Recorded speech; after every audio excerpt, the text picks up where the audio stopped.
Yes. All right. So I'll call to order the committee of the whole meeting at 5:34. Is there anything for the good of the order? And also remember, you can use your council reports at the council meeting if there's anything you want to say or bring up as well. Yeah, go ahead. Good of order. Yeah. Sorry, I was distracted. I have a couple things, but they might need to be answered by someone else. I wrote myself some things I wanted to bring up. One was some feedback I had received from someone. I can't remember who, but I written myself a note.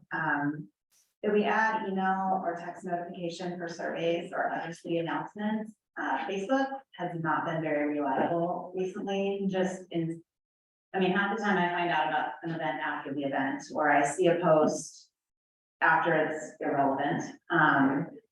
And so I don't know if that's something we're currently working on. And then some people aren't on social media at all. I guess. Yeah, go ahead. Sorry. So we are redesigning the website right now. And the new Civic Plus website has a lot more bells and whistles, one of which includes allowing the community members to opt into different ways to receive information, which could be email, text message, just other ways to get information. We have a work team established right now. We're looking at having the website redesigned by the end of the year. Oh, fantastic. Okay, so that would be a feature. It'll be available soon. Okay. And then, excellent. Director Lynch. So I had a question, if we were planning on having drinking fountains at Toll Brothers, either of the Toll Brothers parks. I happened to be going through there and was thirsty and realized I could not find a drinking fountain anywhere. No? Okay. So maybe that's something we could talk about at a future time. I don't know how we make decisions on where we have drinking fountains and where we don't. And then I received some feedback just today, and it reminded me that we talked about this in the past about having banner poles on Big Rock, just because there's a lot of people that are coming out of the neighborhood that don't necessarily see the announcements of events or anything like that. And I thought that we had potentially submitted that for our port grant or had talked about it. But I think something else got done, but a community member again was like, I wish we had that. So I wanted to bring that up. We did consider it as part of our port grant, but decided to refocus on support for the chamber for this year's port grant.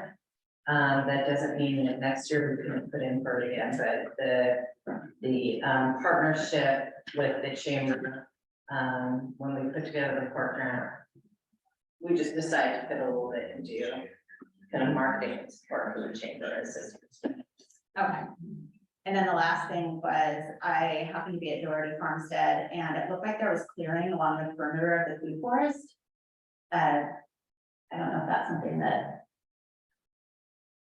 I think it looks like Director Lynch is not even, who said that he.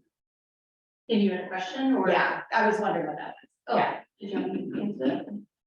Yeah, there's about 15 feet of space between food forest and the fence line for the farmstead, and those were historically separated just because there were animals there and they didn't want them commingling or clean that up. Pete, that guy asked.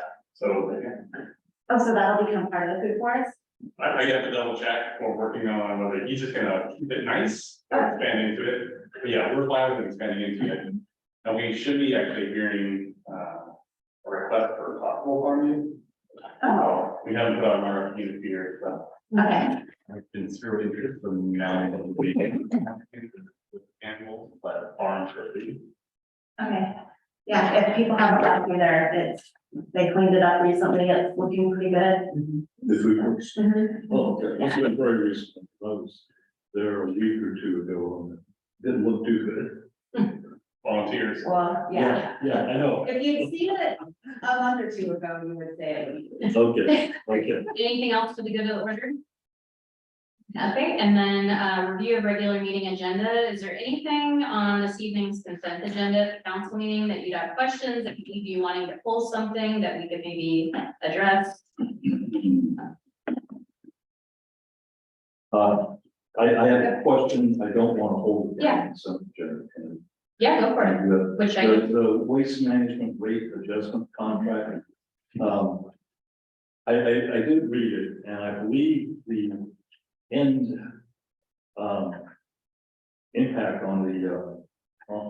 the impact on our end users, our customers is none. Yes. Okay, I just wanted to make sure of that, because I saw that statement in there. But then it went into something else and I was a little confused. But, okay, no, good. Alright. And that's not up for package tonight. It's just introductory in the write-up, and then we'll talk about it. Item number 2, but there's no action. Yeah, good, thanks. All right. Okay, if there's nothing else, we'll go ahead and move on to our first discussion item, which is the Cultural Commission code change with Director Thomas and our special events coordinator, Rita Moreno. Good evening, Mayor and Council and members of the audience. Can everybody hear me? Yep. Thank you. John, can you please bring up the short presentation?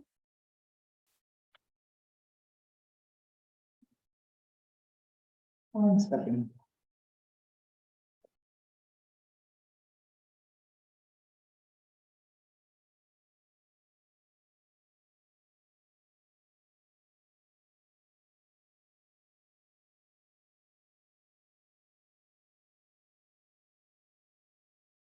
Okay. Thank you, John. So this evening, we wanted to talk about an update to the Cultural Commission policy, which is located in Chapter 2.26, where the remainder of our commissions and boards are as well. And Rita and I have partnered to do this update. So we worked collaboratively about over the last month. The first thing that we did is we looked at several policies from other communities. So those are part of your packet if you had any questions on the cities that we gleaned information from. Next slide.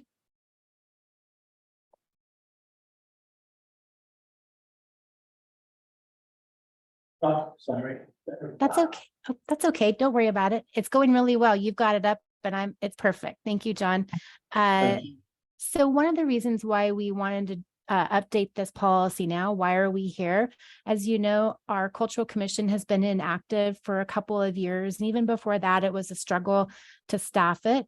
But as part of the mid-biennium budget, the council and mayor put a concerted effort and funding of a position that Rita is now in, and she will be assisting in all things Cultural Commission. And so it was a great opportunity for us to modernize the policy. It had been last updated about a decade ago, and before that, probably about 5 years before that.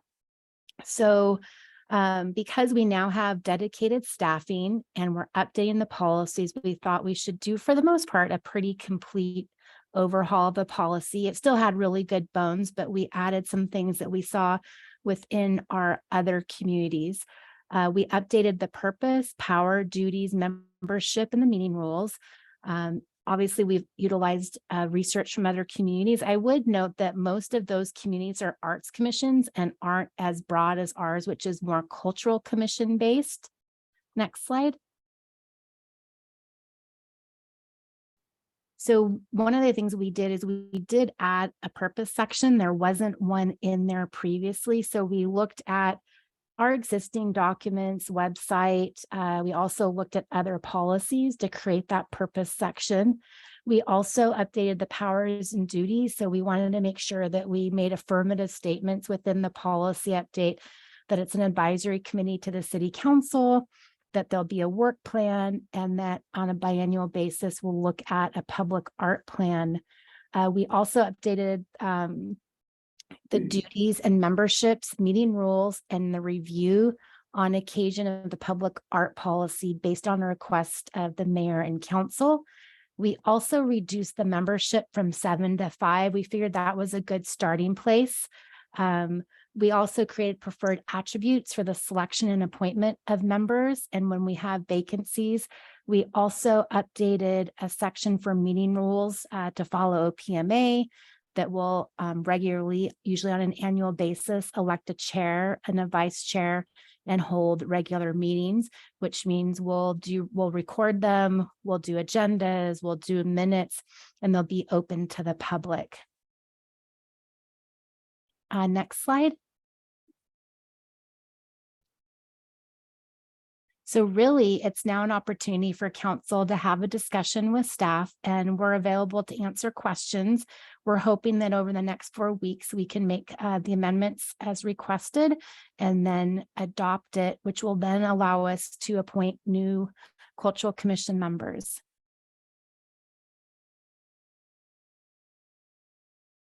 Okay. Any questions or comments? Go ahead, Councilmember Schaefer. Let's see, there was something that kind of brought to my attention by Jennifer, and I didn't see it really very well when I first pass through the revision. But I'd like to add, something along the lines of heritage and or history in much of the document that was either left out, or perhaps, people were thinking that might be covered by culture. But the reason being, heritage or history is so important to our town here. It certainly shaped our artwork, but it shapes the very, the basic foundation of what Duvall is. And I believe the commission should consider that very strongly, consider, historical and or, heritage items very, very strongly to, to celebrate in one way or another through artwork or whatever. And have that as one of the cornerstones of the commission's responsibility, which I believe mentions, I was just trying to find the exact words here, but I believe it does mention art, it does mention culture. I do not believe it mentions history or heritage directly. Besides Jennifer and I discussing it independently, I got a email from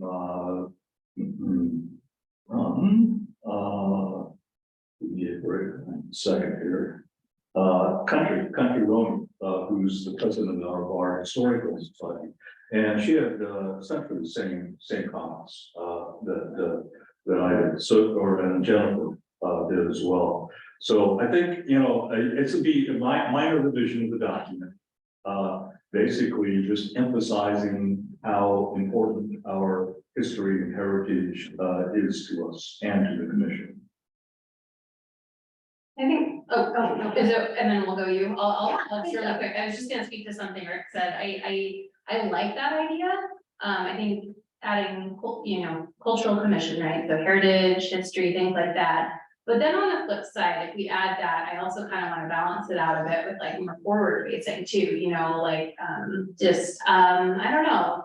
Looking to the future more, I don't know what term would be associated with that, but sometimes I think of slightly more modern art types, or you know what I mean? So if we add terms like that, I'd want to make sure that it wasn't worded in a way that they felt that was the only thing they could focus on, that they could also look to do, Sure. yeah, anyways, I just wanted to throw that up. Go ahead, Councilmember Kaplan. Yeah, and just to let you know, when I was thinking that, I wasn't intending that all art that would be chosen would have to go through the lens of does it meet history or heritage criteria. It's just that I think it's super important that we updated this for the art component because we're talking a lot about that. But I don't want to lose some of those other aspects of the cultural commission that are important. So it doesn't mean that every project you do has to have all the pieces, right? Some could be more explicitly art, others could be, partnering with the historical society, something like that. I just don't want to lose that component. I think we should explicitly state that that is another function of the cultural commission. I consider the cultural commission to, provide enrichment type activities for the people that live here. And that could be all kinds of things. It could be art, it could be an educational series. I was looking through the Duvall Historical Society website and I have some printouts, but one event that was still in there, which is hysterical because it's from 2014. So I guess we haven't updated the website for a while, but it was fun to see that there was a speaker series, and this one was on the lives of honeybees. I mean, we have an agricultural roots and even continuing agricultural aspect to Duvall, and I thought, oh, I would have gone to that. Wish I would have gone to that. Would have been fun. So I just want to make sure that it's broad enough that we are giving direction to the cultural commission that we want to include that breadth of things to look at. Councilmember Lovett, do you have anything you want to add yet? No, I would agree with all. I think everything everyone said, like, I think. Especially when you consider like overall, just the, you know, the overall aesthetic of the town. Then that, you know, depending on what season you're in, I think things are gonna change. Art will change as you come in and out of town. Certain things will be there and won't be there. But I think if the North Star is like, what is our voice? And you can't ignore the voice of the city and not have the history and heritage as a piece of that voice. So like, you know, you can even think about like the facade and some of the fronts of some of the buildings, you know, on Main Street. There's things like just as little as that help kind of root us in like what this town was like 100 years ago, you know? And then also, I think to your point, looking forward, I think that's important too, but you should consider the whole. I think we should always consider the whole picture there. So yeah, just a little language to add that back in, I think would be great. I totally agree with that. Mayor, go ahead, and then Councilmember Schaefer. Just as a point of information, what culture is described includes many aspects of communities' life that are taught, learned, or practiced on a day-to-day basis. Heritage refers to one's family's background or historical lineage, which may or may not be reflected in the culture that one is a part of. So that's one of the key definitions between the two.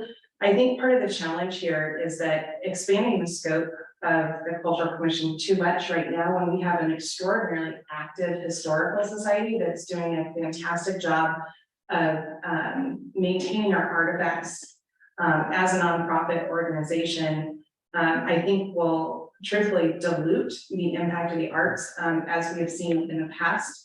What we have seen in the past in the city is that the heritage and history side has often overtaken the newness side of the changing culture of our city at the expense of those that are new to our community and art that can be more forward thinking, as the Mayor Pro Tem points out. Not saying that we shouldn't have more discussion on this, but I think that it deserves a much more deep conversation about the difference between the two, and also the services and education that's currently being provided in the city. And I would also note that if it was not included in the arts policy, that is not to say that already with our historical building standards, et cetera, that heritage is taken into consideration in Old Town with building design. As we know, with the Duvall building, there were lots of standards around that. And that's what I see as heritage. Heritage is your history. Culture and arts is the today and now moving forward. You know, if council is going to include that, I would really ask that it be defined and separate from the art side, because as you do a quick Google search, heritage is another definition, and says difference between heritage and culture. Heritage relates to inheritance, meaning passings of the beliefs, objects, and culture from one generation to the next, like a tradition. And if we are going to be an inclusive community, we have to be very cautious about how we proceed with that, because there are parts of our heritage that are important to know history-wise that can be very exclusive to the members of our community today and into the future.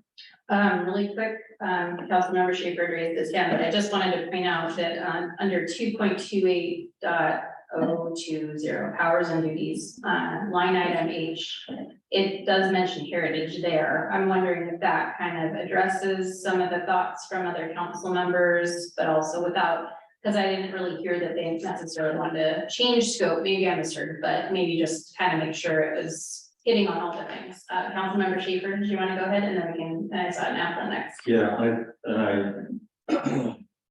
I think the answer to your question is, I don't think that's enough. There's a lot of places where heritage and work history is not mentioned specifically. And I believe that's the point that Country Roaming was making as well, that she'd like to see that more emphasis on that. And we're very, very fortunate to have a active historical society here in Duvall. We have a lot of good programs that, you know, I've actually taken advantage of recently. And I'm not asking the city take over any of that. I think it's more of a partnership. And we're looking at with the commission, as opposed to, you know, trying to overlap what goes on there. But I really would like to see a revision to the document and try to, at the same time, try to address the mayor's concerns. Because it is, you know, yeah, heritage it means different things to different people, and it can have negative connotations. So we have to be careful about that. History is, history is interpreted, right? But hopefully history is more or less factual. And there are definitely areas that we want to celebrate Duvall's history.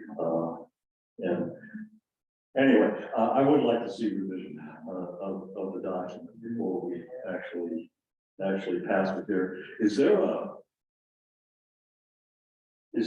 any kind of a time frame we're up against here that, yeah, go ahead, please. Oh, well, I don't want to interrupt. Oh, No, I thought you were I was ready to answer asking this question about this frame and then. Two pieces. One, this has gone through a fairly substantial review from our city attorney, who wants to be really careful about defining terms in around heritage and culture. We actually very explicitly, upon the city attorney's advice, did not define those terms and used far more broad terms to kind of describe the commission's purview and intent. So changes made, we want to keep that in mind, that this is a fairly prescribed, legally reviewed document. The second piece is, in terms of time frame, it's a little pressing. I would say right now on my whiteboard, I have 8 projects that are waiting for a cultural commission to be convened. And they run the gamut. Meeting with the tribe on getting our new parks named and appropriate signage developed, painting the mural, doing a snowplow naming event with our schools. I mean, so there's the gamut of the work that is kind of waiting for a cultural commission isn't just about convening an art display for a particular community. It's a big list with a lot of work that is waiting. We also have 6 current with 2 anticipated applications for cultural commissioner. So there's an interest right now in doing the work. And when we have community members who are willing to volunteer their time to do this work, I'd like to take them up on their offer as quickly as possible. Yeah, good point, good point. So what would be the most expedient way for us to go through this? I mean, I think that maybe a handful of us to get together and just go through the document, make some suggestions, and then bring it back to the council, or maybe an email to the council or something like that. I would suggest the process that we've used in the past, which is for each of you to individually send me requested revisions. I'll put them into a draft document, and then we'll go through them, and you'll go through a process of voting on to include or not to include, again, assuming that whatever revisions are suggested, that they are reviewed and approved by the city attorney. Okay. Councilmember.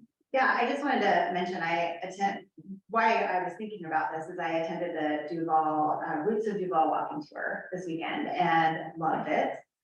And 2 of the people who attended the walking tour were almost brand new to Duvall. And so I don't consider honoring our history or heritage to be exclusionary to new people that come, or anyone from any walk of life. I mean, I love traveling and learning about history in all kinds of places.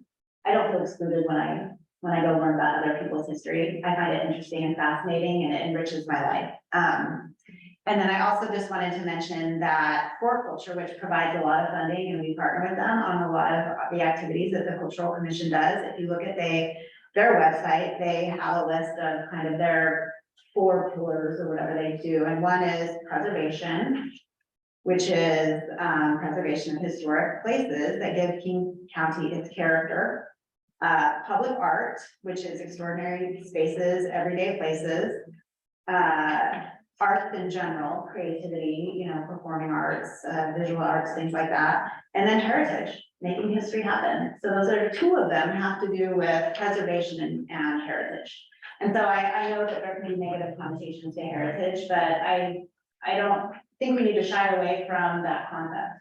I think it's an important concept and something that For Culture you know, obviously value strongly, and I would like to have our cultural commission continue forward with what has traditionally been, part of the scope of the cultural commission, because if you read the red line of what was removed, there's a lot about, you know, the natural environment and agriculture, history, things like that, and I just don't want to lose them. I agree that we don't want to be exclusion, you know, excluding new people, new ideas, and I don't think that it has to.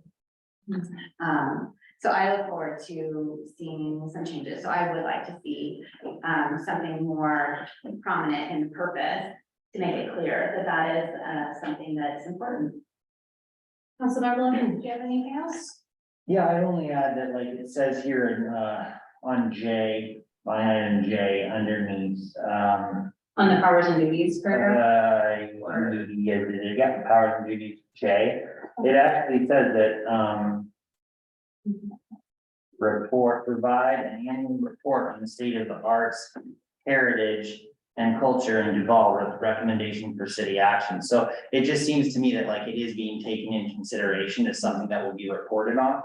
You know, so it's like, if we're going to lump it in there, we should consider putting it in the language or, you know, maybe to the mayor's point, defining it in a way that feels updated, but actually still checks that box that includes it, you know. We're gonna have to be like, you know, if it is part of the metric, we should, you know, consider that as well. So I think I kind of, in short, agree with looking at it again. Yeah, I think my kind of final comment would be maybe one of the best places to insert additional language in some way would be like in that establishment and purpose paragraph, maybe if it's just missing from there, because it is mentioned in the document. So that might address some of your concerns, because it's, to me, the mission statement's always kind of like, here's your purpose. It's not just heritage, it's not just this, but it's kind of all these things and to kind of balance it out. And then off that main topic, I think I was just curious, I saw the minimum, and I don't know who would answer this, but, oh, sorry, Director Thomas, I saw your hand too, but I saw so the minimum number is 5. And it's worded in such a way that suggests we could have more if we wanted. I was curious, though, I didn't see like a process for that, or what would trigger you wanting to add more, or was that maybe not on the table? It just kind of read like there's a, you know, a potential, and then I saw what would happen if someone needed to be removed. So I was just curious if there was, you know, anyways, yeah, did you want to answer that? Yeah, it anticipates a minimum of 5, but it can include more. The challenge we had is the minimum used to be, it was 7 to 9, and getting 7 to both want to do it and then remain on the council is hard. Because if you lost one, the council couldn't meet. So yes, there is an anticipation that we could include more as long as they met the residency requirements and the other requirements that are in the. So what would trigger that? Maybe would just be a lot of really great applications and the mayor decides to appoint a certain number, but you might get to a number that's this is too much, because I didn't see a max number. Is that something we would consider putting, or do we want to leave it open? Well, given that the new process allows for council to have far more input into the commission itself and potentially, you know, approve the work plan, you know, review the bylaws, all that stuff. I mean, so part of the new commission's constitution is adopting bylaws and having far more process and procedure than it had before, and that could be included. It typically would be included in a new set of bylaws. Okay, great, thank you. Director Thomas? Good evening again. I have a recommendation for that purpose section, and I can draft up some language that would look something like this. Consider Duvall's history, heritage, and culture, past, present, and future. I like that. You got a lot of head nods. I don't know if you can see them. I cannot, but that's okay. And again, I just want to remind folks, like the city administrator said, is that this has gone through extensive legal review. I would also ask council, you know, since this is just coming up tonight, to do your own Google searches on, you know, culture versus heritage, culture, the ethics of cultural heritage, and dive deeper into this topic. And ask yourselves if you still think that this is an essential part of including in a policy versus supporting organizations and nonprofits outside of the city that are doing the work, today. You know, I think that's an important thought to have, because there's always the risk of, going back to the old days where it was pretty much nothing but history, and not celebrating the culture, that we have in our community today. And that's not a place that I think anyone wants to go. I think that, I hope not, because history is very important. At the same time, celebrating who lives here today. And oftentimes our history does not include our indigenous cultures. Those have been essentially wiped from many of the history books in our country today and what has actually happened. And those are really important stories to tell as well. So it's, if there's going to be more extensive consideration, I think that those items need to also be considered in, you know, those potential issues need to be considered in discussion so that the policy remains inclusive of everyone in our community. Councilmember Nelson? Yeah, just to be quick, I had reached out to Cass to send her Castleman, who's been very involved in the arts, summer stage, all of those things.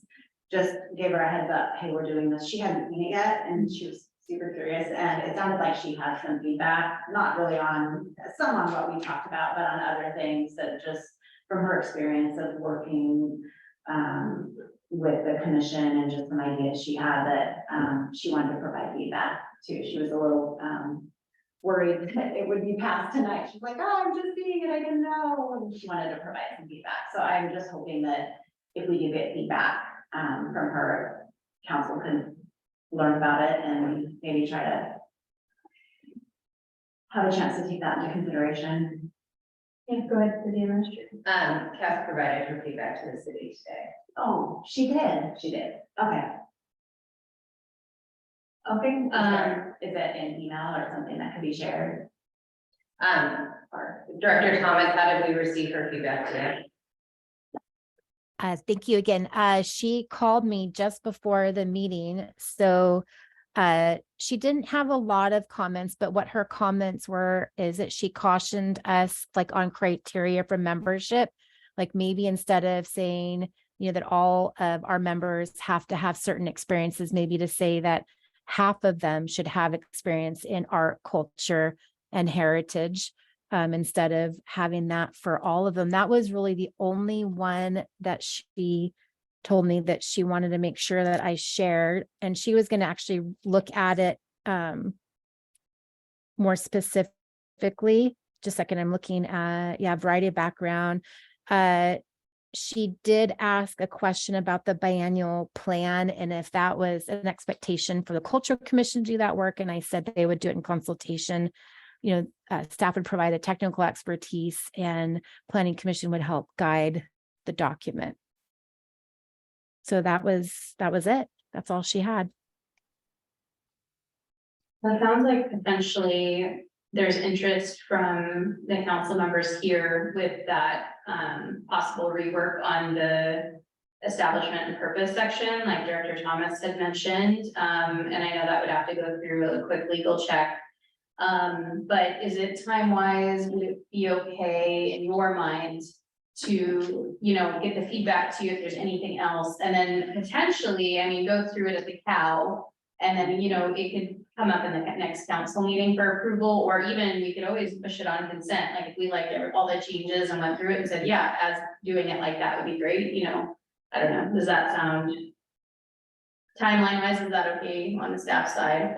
We do have this on the planning calendar again for 9/19 with the hope that we can appoint commissioners on October 3rd. Okay. The mayor, Rita and I are doing interviews. I have everything we can do. Oh, I'm just slowly melting in the sun. We're doing interviews until September 15th. Okay. So. And you can do, I mean, you can do them without, you know, I know it's kind of, it would be nice to have it done. It sounds like that would work out okay, as long as we pass it on that night. Yeah, so we need to pass the changes before we appoint the commissioners. And you want to appoint them at the first meeting in October, is that? If possible. Yeah, I mean, it sounds like that should work out. I don't hear anything major that needs to get changed, just some questions on little adding here and there, as Sure. long as legal clears it, but yeah. Okay, was there anything else on this then that? Or we're good? No? Okay. All right, well, thank you for that. Great discussion. So we'll move on to our next item, request for proposals for Big Rock Field Design Phase 2 with Director Laniszewski.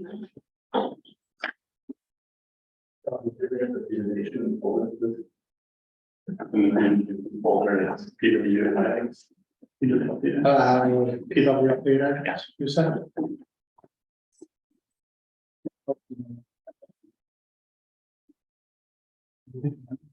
Oh.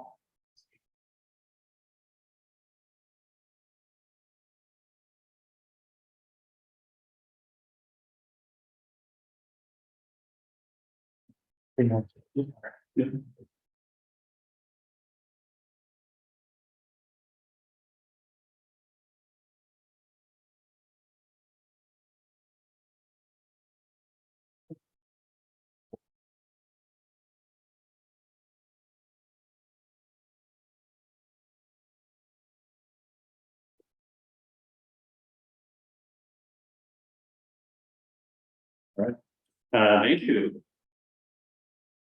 Council, couple staff, citizens, Steve Laniszewski, Public Works.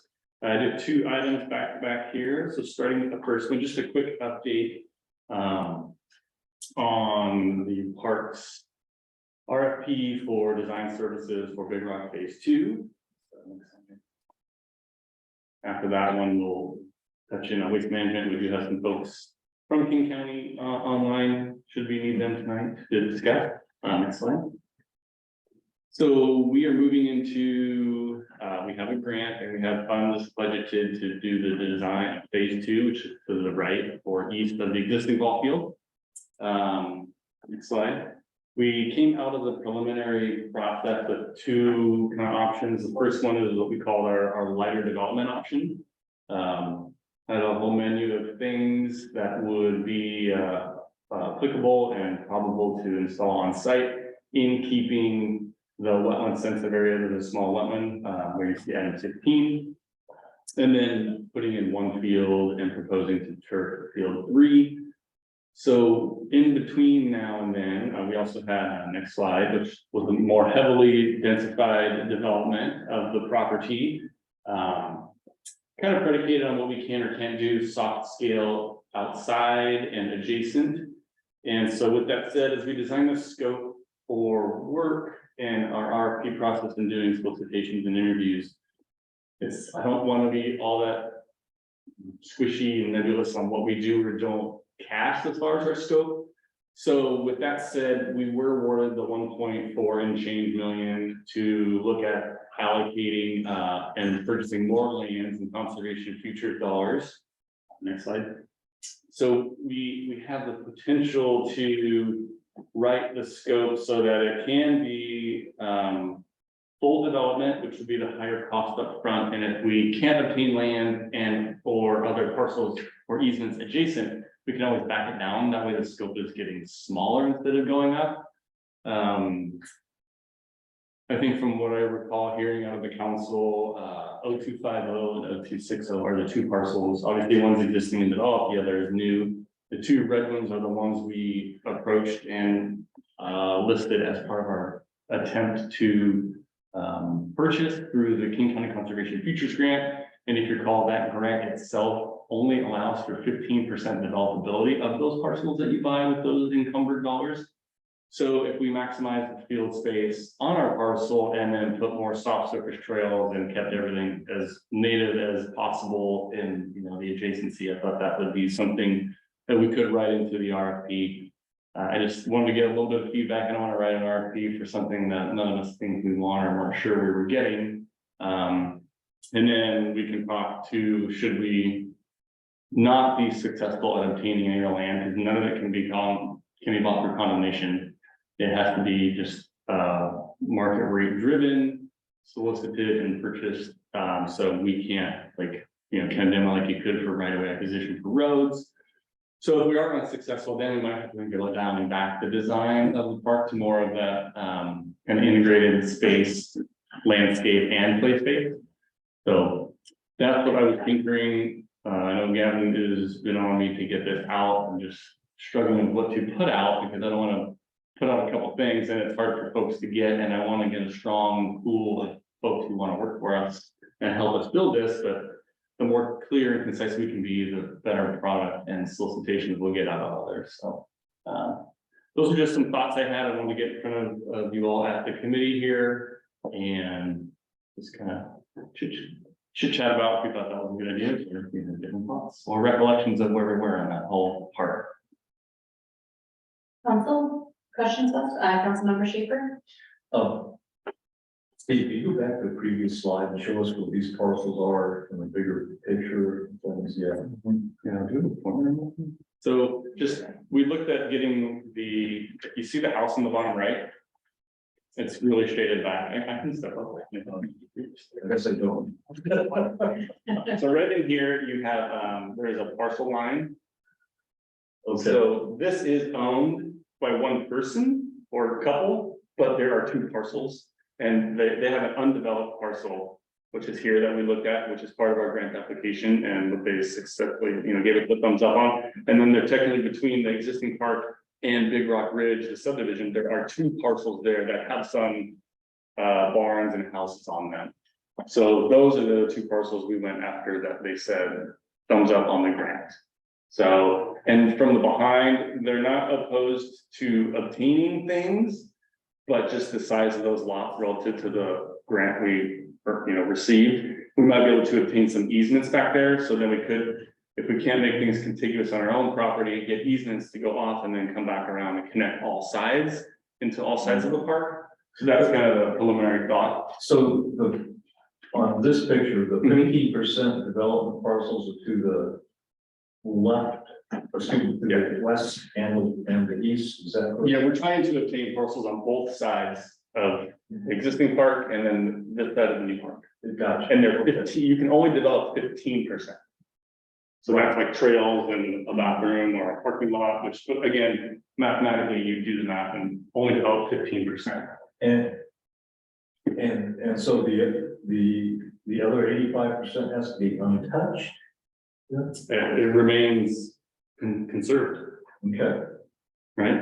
So green, treed, not that you can't have soft surface trails and whatnot, but yeah, it's minimized in its developability, which is why we have had the option to do a more max density development. But I know we talked about wanting a lot of soft space with the park. And I think that conservation features, if we can obtain those lands, gives us probably the best of both worlds, in my opinion. So. Councilmember Napoli? Yeah, this is super exciting. I'm always thinking practically of how much money we have and how we can execute this with, the potential for funding. And as we're talking about, the design, is there a way we could write into the how we do the design, that there could be a phased approach potentially? Because I know getting parking is absolutely critical. So as part of that design, if there can be, do we wait until we have enough money to do everything, or can we at least get some parking in the meantime as part of the site development? I don't know if that's something that's even possible based on the topography of what it looks like, but if we have to wait 4 years to pull together funding, that's 4 years of a complete disaster of parking. There's always a way. I don't know that anything solves problems. Really. Because, when you're gonna be under construction, and we might be able to make some temporary spaces like, let's say where the little note on new soccer field 3, let's call it, like maybe that's graded to be open parking while we're working on the back, finish the parking through and the parking drive, and then work on that field.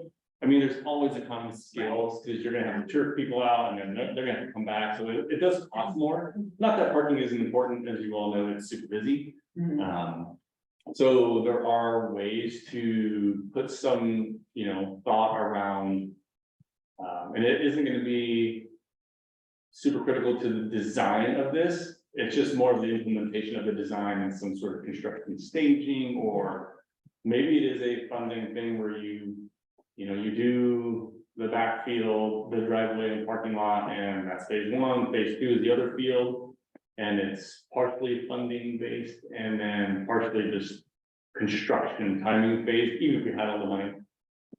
Ways to do it. I think entitling the project, getting through the process too, because it does have sensitive areas adjacent on the backside, north, east, as well as the small one on it, right? Wetland regulations are never gonna change. We're subject to the same development constraints for the most part as the zoning community. So there's that too. Sooner the better, I guess, my point. And sure, we can always try to do something for interim needs. I mean, we could even do something with field 3, like, if we're gonna turf it, maybe it's parking for a bit. I mean, I don't know. Councilmember Lovett, did you have anything to add at this point? Not really, I feel like if there's an opportunity to get more on either side, even at the, 85% kind of soft trails, I think that's awesome. I mean, that's such a huge opportunity to just expand that footprint, protect it, it's so cool. So, I mean, I know there's all sorts of variables in there, but I think it's great if we do it.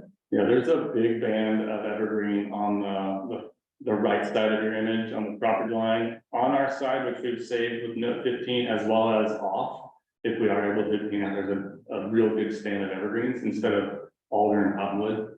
So that's a nice feature to have out there.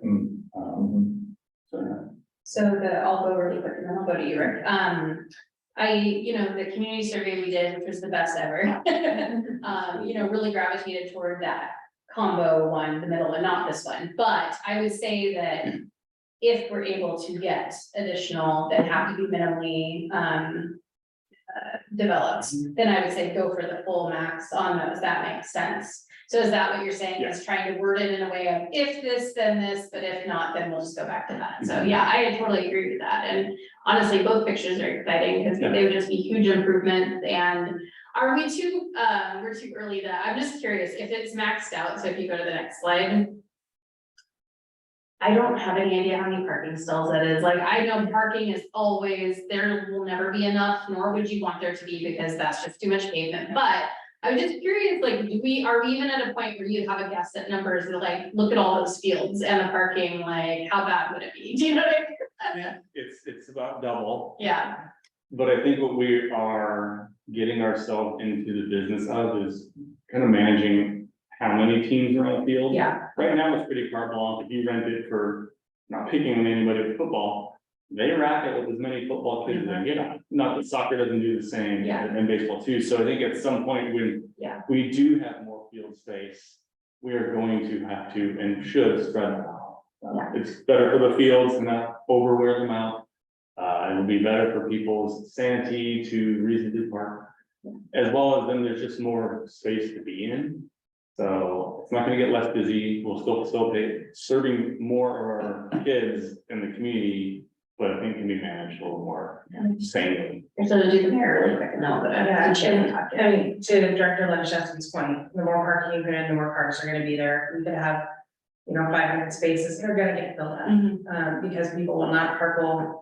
The grandparents, parents that drive separately, a lot of us do have to do that, and if they're 3 to 5 times a week right now during its busiest period. And it's busy, but it's manageable if you're patient. If you plan, take your time, and, plan accordingly, plan to get there arrive at park 15 minutes before practice starts. It's not unreasonable for any location that you're going to where you have to park. But I will say, even just this weekend, it doesn't matter where you go, there can be a ridiculous amount of parking and there's still issues. For example, Woodinville this weekend, for junior Red Rose football, there was a lack of parking and there was only 2 teams on the field at a time. And that's a massive high school where people are parking, having to park on the street. And in fact, people were parking illegally in certain places on the street because they couldn't find parking. And that was really a function of everybody and the entire family having to watch the game. So unless you're building a parking garage, we're going to have parking issues indefinitely. And I think that that's part of management expectations. Designing the next parking lot well to, you know, to allow for that throughput. As you see up on here, I think that that actually bodes well. If you do one way, you get people, you would actually have people parking at the very beginning and then parking at the end or going through multiple times to find their spots. Which just simply having the throughput would dramatically improve the situation without, you know, massive amounts of new parking spots. It's the turnaround that's the problem. So, you know, I think that's just an important thing to keep in mind. And as the community grows, we're a very big sports heavy community. I know that Director Laniszewski's done a great job with the leagues this year. I've heard a lot from people at the fields about the information that he's provided and advice given to help manage the situation. And from everything that I've seen and parents that have talked to me, it seems to be going pretty smoothly. Yeah, I think it's going well, better, and over time, we will be managing more items. Again, start stop times are gonna, it's pretty much blocked. I think staggering is gonna save some hay. How the traffic flows is, you know, yet to be determined, but I think that's something that will also be considered. And I do say it's not all sunshines and rainbows, because the more different uses we get there, the more interactions you're gonna have with different groups, and the more, not that you folks get them. As long as they stay at bay, usually we just receive complaints from staff, and if they're, you know, they're not gonna get answered, then people tend to not bother anybody else, but we're gonna have different users, different interactions, so different problems. But again, we're building an amazing site, so those are problems we're involved. Councilmember Schaefer? Yeah, I got a series of questions for you.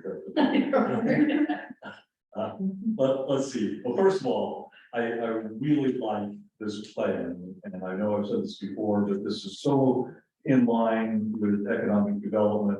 Having the additional field we have here, is going to generate more revenue for the city, for our businesses. Is going to allow more possibilities of tournaments, or parts of tournaments to be held here, and this make Duvall a much more desirable place to visit and for out of towners to spend money.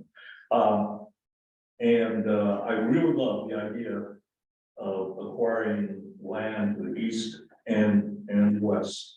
We'd have to see how much it's gonna cost us. One of my questions is, have we had any contact with the owners yet? City Administrator?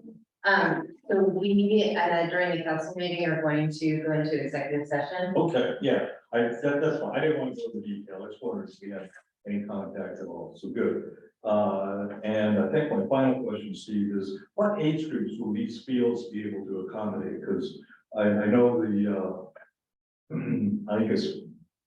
Yeah, bottom left. I think it's field 3 right now is limited, right, on age groups. That's U16. Yeah. And it's also oriented in a way which we understood there's complaints for that, so. What this looks like in the end versus what you see preliminarily, maybe the diamond shifts, maybe it doesn't, I don't know. But yeah, there's maybe the field type changes, but yes, there's. The goal is serve, you know, up to 18, which is the youth. And then we'll pick up leagues and stuff for adults that are. Good. Oh, okay, great. Yeah, the ball field on the backside will be as full size as possible. That's great. That's great. Okay, yeah. I think that'll be a plus too. Just makes them more versatile, more in demand. Any other? Plenty in there. I have access to Director Laniszewski and Cadassus. Are any of them, cricket possible? Oh, we have cricket reserve. Okay. They're pretty accommodating on shape. I've seen them play each direction, whether long ways on a soccer field or kind of on angle on a baseball field. We have had cricket in the past. We don't have any reservations this year. I think we had one cricket reservation, maybe over this weekend actually, for a little tournament for them. With the group there, but we do have a national cricket team coming to the Yeah. Redmond area. Yeah. Yes. Other questions, comments? think my last one is, I'm assuming later in the process, you do because I know Oh, yeah. it costs a little bit more for adding extra colored lines if it needed, but I think that would be really worth doing and probably not too much in the grand scheme of things to make it accommodate as Yeah. many things as you could. We'll see how that goes. I am becoming a fan of non-lines. So for those of you who don't know, when you have a line in a synthetic turf field, it's actually sewn in. Yeah. So every time you have a line, there's a cut and a new piece of carpet Mhm. is sewn in. There's no problem with painting on this stuff, which we've been experimenting. You can see paint lines on field 2 for soccer, longer ways for bigger kids than the big field can support, or smaller than the big field, but bigger than the current orientation on the middle field. So painting is fine.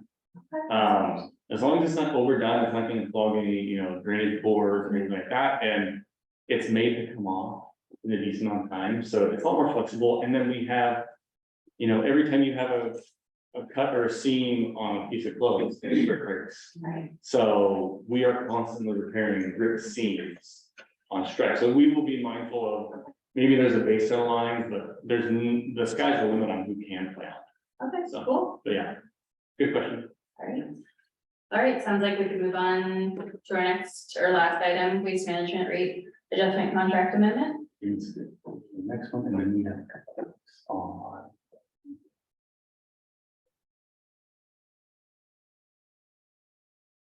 Okay.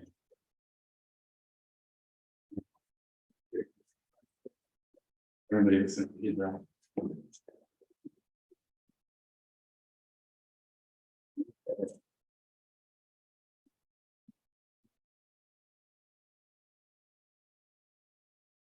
Okay. Hello again, Steve Lynch, the Public Works as the de facto communication conduit of waste management. It's through city administration and then Public Works where we talk about waste management services, contracts, and all things of the like. Hopefully you saw the massive amount of information in the council packet. Hopefully the staff summary, page and a half was enough to give you enough information. I do have one person from King County Solid Waste on the line and 2 from Waste Management. So we have Brian Halverson, and then Carrie McNally and Tom Kirkland are from Waste Management. Hi, Brian.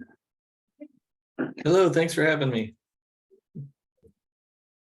So with that said, you may or may not be aware that the county has come about trying to normalize and streamline some of their revenue services as they make the RE plus or the, big effort to conserve and recycle part of their strategy region-wide. So that is affecting, expectations of revenues. So kind of the big fee that the county's involved with was when all the materials from each collection city, they all go to the county, right? And then they get managed and distributed, not for compostables, but for all the other items. So they looked at how they handle the waste. They looked at how the fees are being charged. The waste management collection fee that our citizens pay is a combination of their fees from waste management side for carts, trips, rollout charges, fees, bulky waste, on-call, all the other items in our contract. And then there is a separate fee that is listed as the tipping fee. That is what is per ton at the county level. So they put together, next slide, and then next slide. So they put together a task force in 2020, moving this whole process forward, hired consultants, you can see the name there, FCS, their Financial Consultant Services Group out of Redmond. They do finance for, obviously you folks have seen them for sewer and water, and they do rate strategies for everything under the sun. They were obtained by the county for this. They did an advisory committee, they went to their council. They were ready to go last year and then delayed the implementation, so everybody else can get on board because it is part of our contracts and how we pay, but we have to develop and allow an amendment to have this change fee put into the contract. Next slide. So the fee, I did hear a question earlier, the fee in total at this time isn't expected to change. It's just distributed a little differently. And I haven't been all that in the know, but it's about an 80-20 split on converting 20% of the revenues to a fixed annual charge. That is based on every King County city that dumps there, and then still paying a tipping fee on tonnage. So again, they can begin to streamline their work, because there's always gonna be something going there, whether it's 1 ton or 2 tons, there's tonnage to manage, so. That's kind of the simplistic approach on how they're handling this fee. And that is again, the one part of the fee that's carved out that is out of waste management control, that is into the county's, region-wide management of all of our waste, holistically, so. That's kind of it on my end. There's a lot of information. I don't know, Brian, if I hit all the highlights or whatnot. I don't want to be underly pushy or overly pushy, but it's like, I understand the fee over time. It will be annually reviewed, so the fixed charge is based on, if Duvall is 2% of the tonnage that went for the year, we have a 2% FAC fee. That's an estimate again for the year ahead. So if they find that we were 1.5%, then we become 1.5 of the FAC. If we're 3, then we become 3. So I'm guessing, knowing numbers and FCS, regionally, if we all are beginning to conserve at the same rate, we all will probably shrink and stay about the same proportion on an annual basis. It probably won't deviate all that much, but time will tell. So that's what's coming, and we do have to amend our contract because that rate does not exist in the contract we have, even though we adopted it just a couple weeks ago. All right, any questions? Yeah,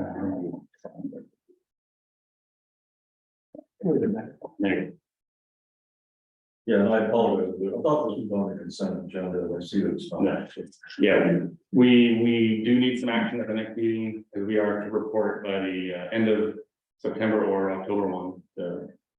Yeah, and it is one of the new bills. Or unfinished business, one or the other. It's new business. It's later in the meeting when they do this. Yeah.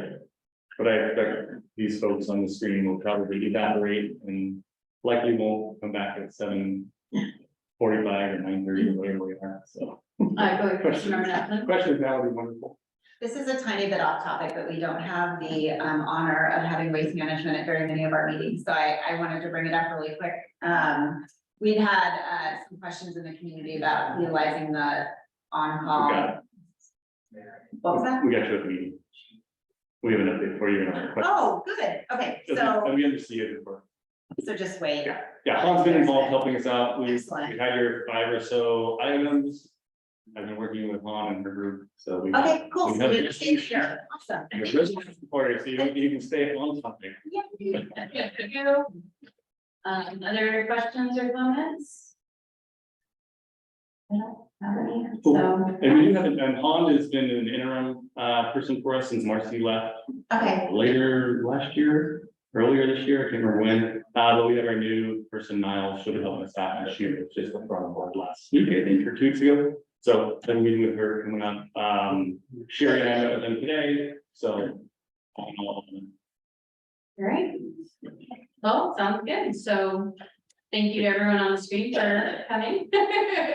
Sorry, we didn't have any questions for you, but thanks for being here nonetheless.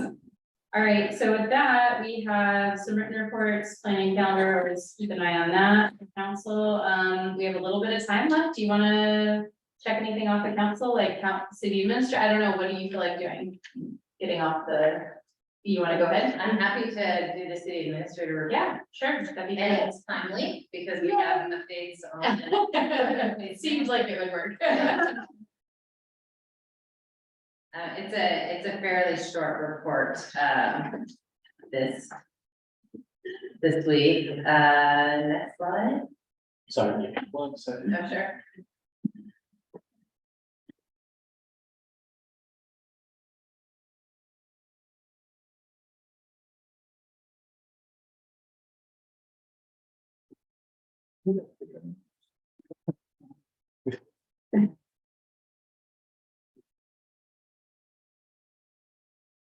Then next slide.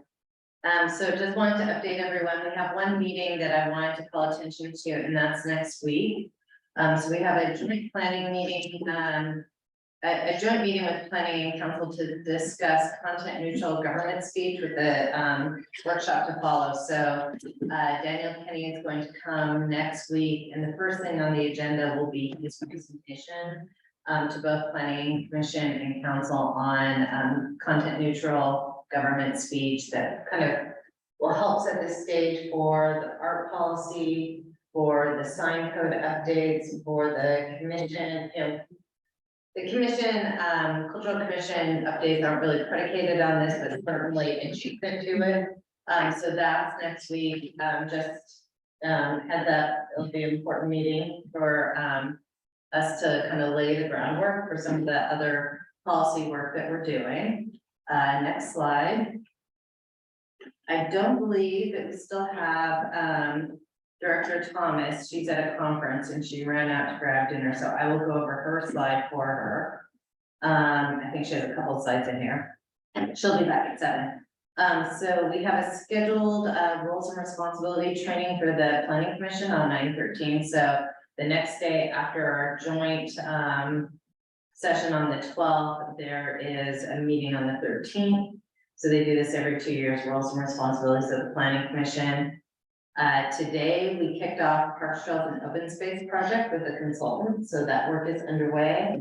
We're starting to collect people that we know want to participate in interviews or part of feedback groups. So we're collecting names. Next week, we have the kickoff meeting for the Transportation Comprehensive Plan. So busy work in the planning department. Last week, we were notified that we received $500,000 for climate resiliency work, and we'll have more information to follow on that. So exciting. All of the building code work, which we kind of started earlier this year, and we paused because there were some changes and kind of a cooling off period. That work is getting revitalized and will be on track to be completed at 10/17. So we'll be back to council in October on the building code revisions. Acres and Diamonds has a pre-application meeting this month, as well as another religious institution. Also, Acres of Diamonds has been invited to come to council on September 19th to do a presentation of their project, their second phase project, and so they'll be coming. I believe we have them scheduled for Cal to do that presentation. We've had an uptick in code enforcement requests. You all were brought into one of them in the last few weeks. Those continue. So after the building code is complete, the staff and city attorney will begin policy updates to modernize our code enforcement policy. So we're working off of not an old policy, but a policy that could use some refresh. So we hadn't really, it wasn't part of our programming for 2023, but we've identified an immediate need to do it. So after building code updates, we'll be doing that. And then zoning and development code updates will also be part of that 9/12 Cal meeting next week. So that's a presentation on kind of our design code and development code, the way it works together. So it's kind of an overview of grading and how zoning and development work together in the city. So that'll be a good presentation that Director Thomas is putting together. I have a super quick comment. Sure. For the, you mentioned you were collecting names for parks, trails, and open space. You and I both have access to that survey I just mentioned, and we had like over 200 emails. It was quite a lot. I felt like it was 200. I might be making that up, but it was a lot. So we could add you, I could add you to that form so you could access the Excel and possibly send some kind of e-blast if you need more names, but That would be great. And we can also bring Naomi into that as well, because when she's done with housing action plan, I can't remember if it's Naomi or Stella's moving on to parks, trails, and open space. That'd be a good way to generate interest and participation. Next one. And then Director Thomas has provided some data here, which will be available to council. We'll put it into the document center on the permits that have been issued for August, and then year to date, we have quite a few new home construction permits that are waiting to be picked up. They're just really busy. The two at the bottom, the inspections for August, 200. I think I see Brian walk by my office multiple times a day out on inspection, so he's extremely busy. And then for the year, they've just really been extremely busy doing inspections this year. And then when Cynthia sees Brian, she doesn't see James, whose job is to do inspections. So not only is James 100% busy, because he does do plans review on Wednesdays, but Brian is having to catch cover too and still do all this building and official stuff. So not to plug any group, but those guys are running. Yeah. Probably gotta put a pedometer on them, see what they do. Yeah, they're busy. Yeah. Yeah, I don't think I see Brian sit down for more than a half an hour every day for the last 2 months. Next slide. And then I'm gonna turn it over to Director Lanchesky to do the public works slide. Okay, thank you all. Steve Lanchesky, Public Works. You see, the good news with our stuff is you see it a little more. So Big Rock, Cherry Valley, those roads, the overlay is complete. Striping is down, guardrail is complete on Cherry Valley.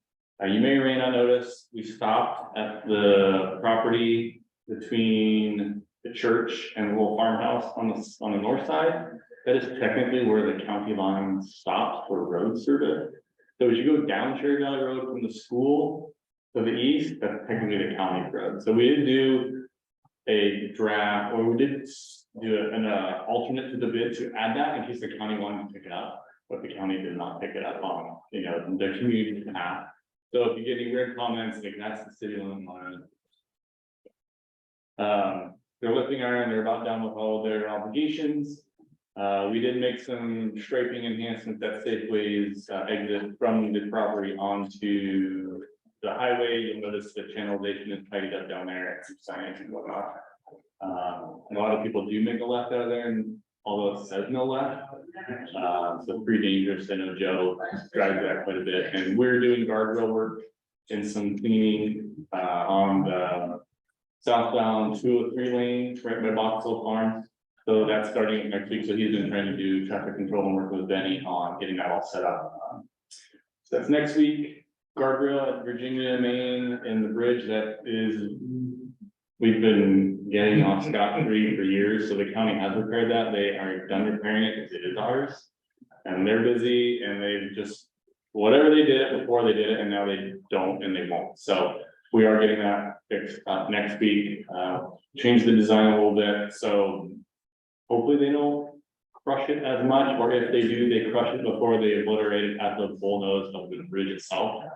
So we're working on that, and a more permanent solution is probably going to be some sort of concrete kind of chamfered or angled wall inside that area, so they just get pushed right out. And I think you saw the report from PM Wrestler a couple meetings back, so moving the stop bar might be part of that reconfiguration over time too, to get people further back on the bridge. That way the trucks have a little more breathing room to make that turn. So there you go.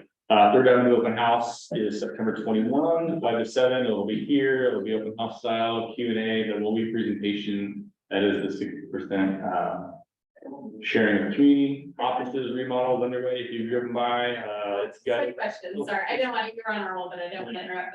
Is September 21st the council chat farmers market date? It is. So could we also, do we have like a flyer or some information to remind us to direct people up here after the done at the farmers market? It just might be a nice triangulation type thing for traffic. Yeah. Sorry, okay, go ahead. Sorry, you're on a roll.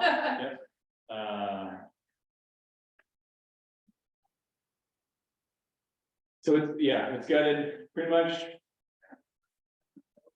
We found what we expected, except for a couple of small things. I don't expect any large changes, but we're working on those with some RFI, the builder. There was an old garage door header, kind of where one of the office bays was, that didn't get put in properly when they converted it, so it's got some weird connections. Foundation anchor bolts are there, but we're not going to chase them, and that will probably be a loss to the building. We did our open call for an internal wastewater treatment operations manager replacement. So Mike Marty is retiring in November. So Seth put his name in, we interviewed Seth, and we have recommended Cynthia, and he will be our next operations manager. So he's been here 22 years, he has his operator degree. You know, he did a great job in the interview with us. Top to bottom, I was very impressed with the technical knowledge and, you know, his abilities. So we're gonna be really well covered. We do have a wastewater one where we recruited for over the summer that we hired. One of those recruits we didn't hire, but we wanted to hire, and we'll be hiring him next month, this month, or September, mid-September. So we'll be full. We had 3 months of overlap between operator, the 2 3s, and then the 1. So technically for 3 months, we have 5, which we'll have for about 2 weeks. So, all in all, we're ahead budgetarily. We have a great team moving forward, and we'll be working with Seth on game planning, you know, his management skills, training and abilities, and getting the team going. And it's in the middle of a gigantic, you know, upgrade, and he's been doing a great job with all that going on around him. So storm pond fencing goes up this next week. So that's Stone Cross, the repairs of 277, the repairs of the water tank. And I say the storm pond as a note because we have a very we may have some information coming from certain homeowners in case of one of the ponds. Everybody heads up. You can talk later. Yeah, that's going on. Work with waste management. And some of the questions that were raised, I think you have a couple more minutes here. So Councilmember Knapp brought some comments to Cynthia, McGrath. So some of the questions were revolving, if you aren't aware, Waste Management Northwest has a Duvall landing page with information. It had some stuff on there that was not necessarily clear. So for example, under rates and billing, they have a bulk item section. So it just tells you what they do and the price varies. So right now, we're working with them, they're gonna add, like, you know, information that everybody gets one free doodad once a year. They have a way to track that. They don't have us set up to track it, because now, I'm not sure who is familiar with getting the reports, but we used to receive reports from Waste Management. They have went to a web and cloud-based portal. So sharing it with the training on that today, because, you know, the question is like, where's the information? I would ask and I would get it, but now it's through a portal. So we have access to the information 24/7. So that's fine and dandy. The information's there. They're going to add the information because they have it, like, if you were on call, we want a bulky pickup, they know if you haven't had it. So they will just make sure that this system incorporates that, and there'll be another clip where we can show who hasn't had it. So they will add that. The curbside garbage definitions under bulky items, they will also add a note there, you know, city will contract allows for 1 per household on an annual basis. So we'll clean that up. Director Leszewski, they are changing the webpage interface to model after Kirkland's as well. Yeah, so Kirkland has those same kind of requests. They've been, so yeah, it shouldn't be a problem. It's not happening overnight, but I had a meeting with them. One of the last things, I think the note was the online request for bulky service. So the bottom there, I clicked it. It says, sorry, we're having trouble finding your service information. So when you put your address in, it says, you know, bulky service, put your address in, are you available? So what I figured out with them, that portal for this region isn't activated. So it's never gonna tell you, so you have to call. So I said, can you please just change the yellow part to like, this feature is not activated for this region. If you want bulky pickup, please call. So, because I said people would just sit there and wait for that error to clear. Like, we'll try tomorrow and the next day and the next day, because, you know, let's face it, some people would rather do a button than talk to someone. So that's the bottom line. They said, oh, that makes sense. So they will work on changing that too. So at least our people know, yeah, you may or may not get it, but you have to call to get it scheduled. You can't do an online facilitation of that. Councilmember Rattling? Could they put in a note that your area offers an annual bulky pickup? Because I think that's where, when they punch it in, not just you have to call to find out, but I don't know if that's possible. Like, just again and again, I watched the discussion board, people are like, I have to take something to the dump, and I called Waste Management, or Waste Management said this, and even when I called, I had to tell them about the free annual bulky pickup, and just in case everyone doesn't know. So once a year, you can have them, they will come to your house, you set it up ahead of time, I think they have 5 days to schedule it, so if you call within the next 5 days, they'll come and pick it up. And, you know, your 2 large items, I mean, I think I got rid of a couch and a dining table with 4 chairs, was still considered one item. And then you also have, I think it's, a half cubic yard in addition, so 2 items plus a half a cubic yard. So if you're cleaning out your garage or have stuff, you can get a lot. I think they said that's equivalent to about a standard bed or something like that. Anyway, it's a great service, and honestly, environmentally, I mean, that saves a lot of trips to the dump and a lot of inconvenience, and it's just amazing. And I know it was built into the pricing of our new contract, and I want to make sure people know about it and are able to utilize it easily. We're a little short on time, but I think we're still okay if I need you to, I don't know, if you can reach out or. Can I just mention something? So as a reminder to council, the administration manages waste management contract. This is a contract compliance issue. If waste management's customer service is not knowing when people call that there's bulky pickup, the fastest and most effective way for our residents to get that service is for council to direct that to Director Lenishevsky or City Administrator McNabb to get in contact with our waste management representative, and it will be taken care of much faster. That's on council procedures, is how to deal with constituent issues, and just remind folks that please direct them to Steve or Cynthia, and those issues will get taken care of quite quickly. And the fact that if they know about it, they can work with Han or Niles or Robin Friedman or Laura Morse to make sure that those issues are taken care of. There was another small issue that came up just recently with a customer service agent telling someone that you couldn't use the compostable food waste bags for yard waste, but it's completely inaccurate. However, Waste Management has literally dozens, if not hundreds of contracts in the state. Their customer service people are not always in the state of Washington, and their customer service people don't always know where to find that contract information for each jurisdiction. So if their central system is not updated, they're not going to get correct information.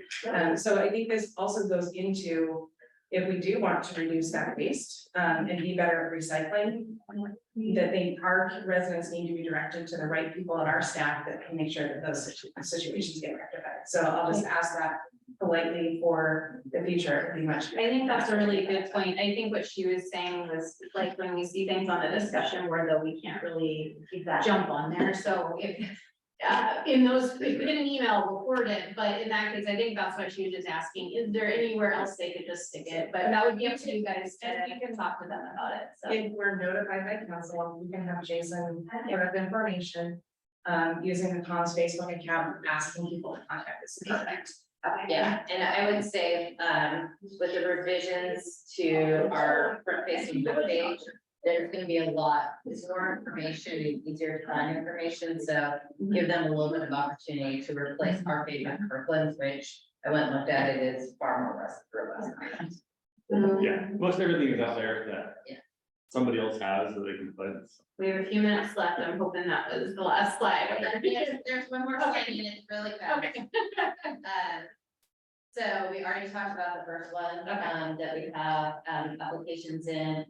We have heard from 2 more people that have interest, so, we will, gather up all of those applications for cultural commission. Our cutoff date, assuming that we are going to appoint at the October 3rd meeting, is October 26th. Judah and I discussed today, realistically, how late we can get applications in and then turn it around for interviews, so,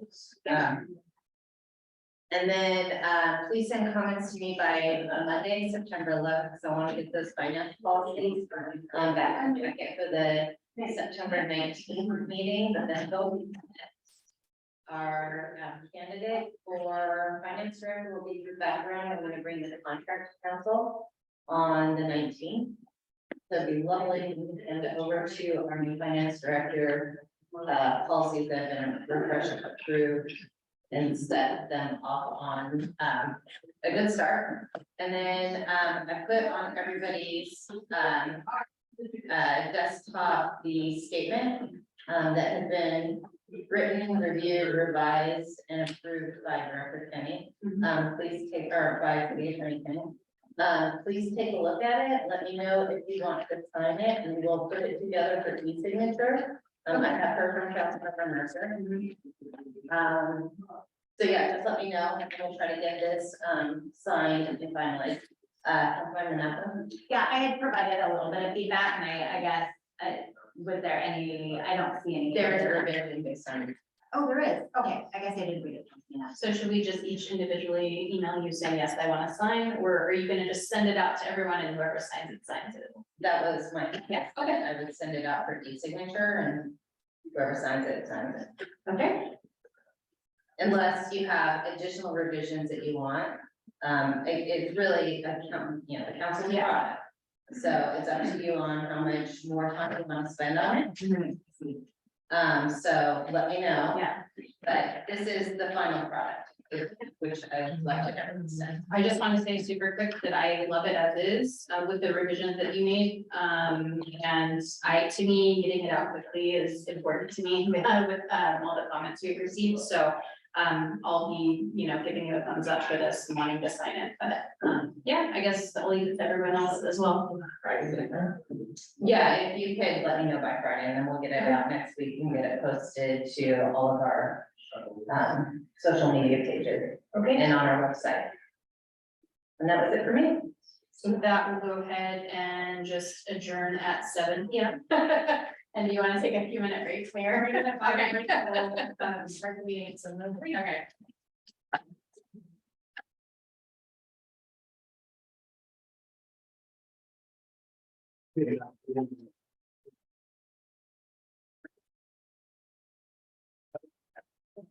Yeah, I mean. You know, John out for sure, but he wasn't here. Seriously?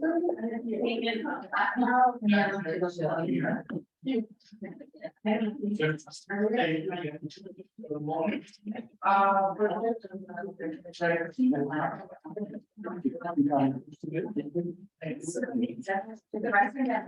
two more ones. Okay. You were feeling? I heard that. Well, I did see you. No, but no, it's like, I think we pushed it, after our last agenda meeting, we pushed that to the October meeting, so we can just meet sometime. In the next 1 week, so. Yeah.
Hey, John, can you hear me?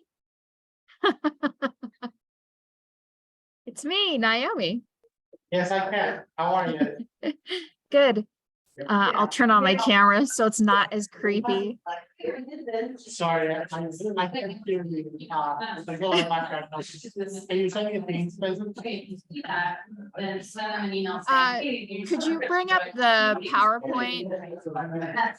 Only because I'm worried that mine won't show right since I'm remote, super remote right Sorry, I now. can't hear you very well. Can you start again?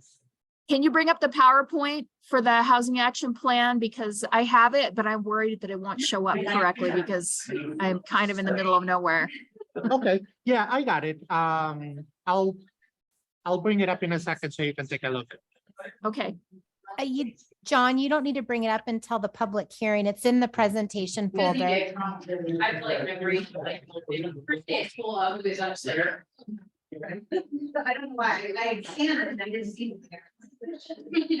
Yeah, it was very, it's just not, talking about it a little bit. And I was like, there's smoke, we can talk about some of this stuff. It's been like December stuff. It like, sound like It's not on presentation mode right now, but I got it up and running, okay? Thank you. John, if you could just bring it up during the hearing, that would be perfect. All right.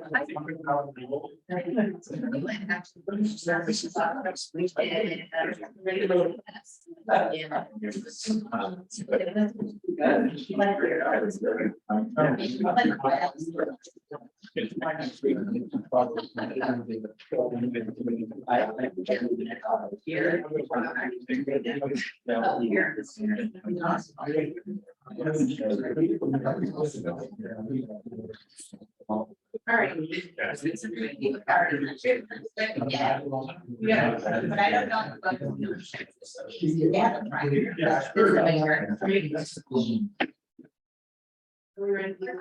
We actually. I'd like to call the Tuesday, September 5th, 2023 Duvall City Council meeting to order. Would you all please join me in rise for the pledge? I pledge allegiance to the flag of the United States of America and to the republic for which it stands, one nation, under God, indivisible, with liberty and justice for all.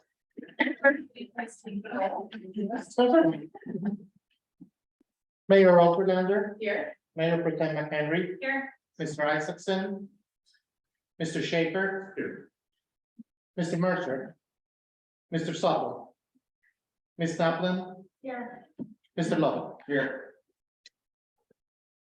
We have a quorum here. I move to excuse Councilmember Supple and Mercer for today. Great, any objections?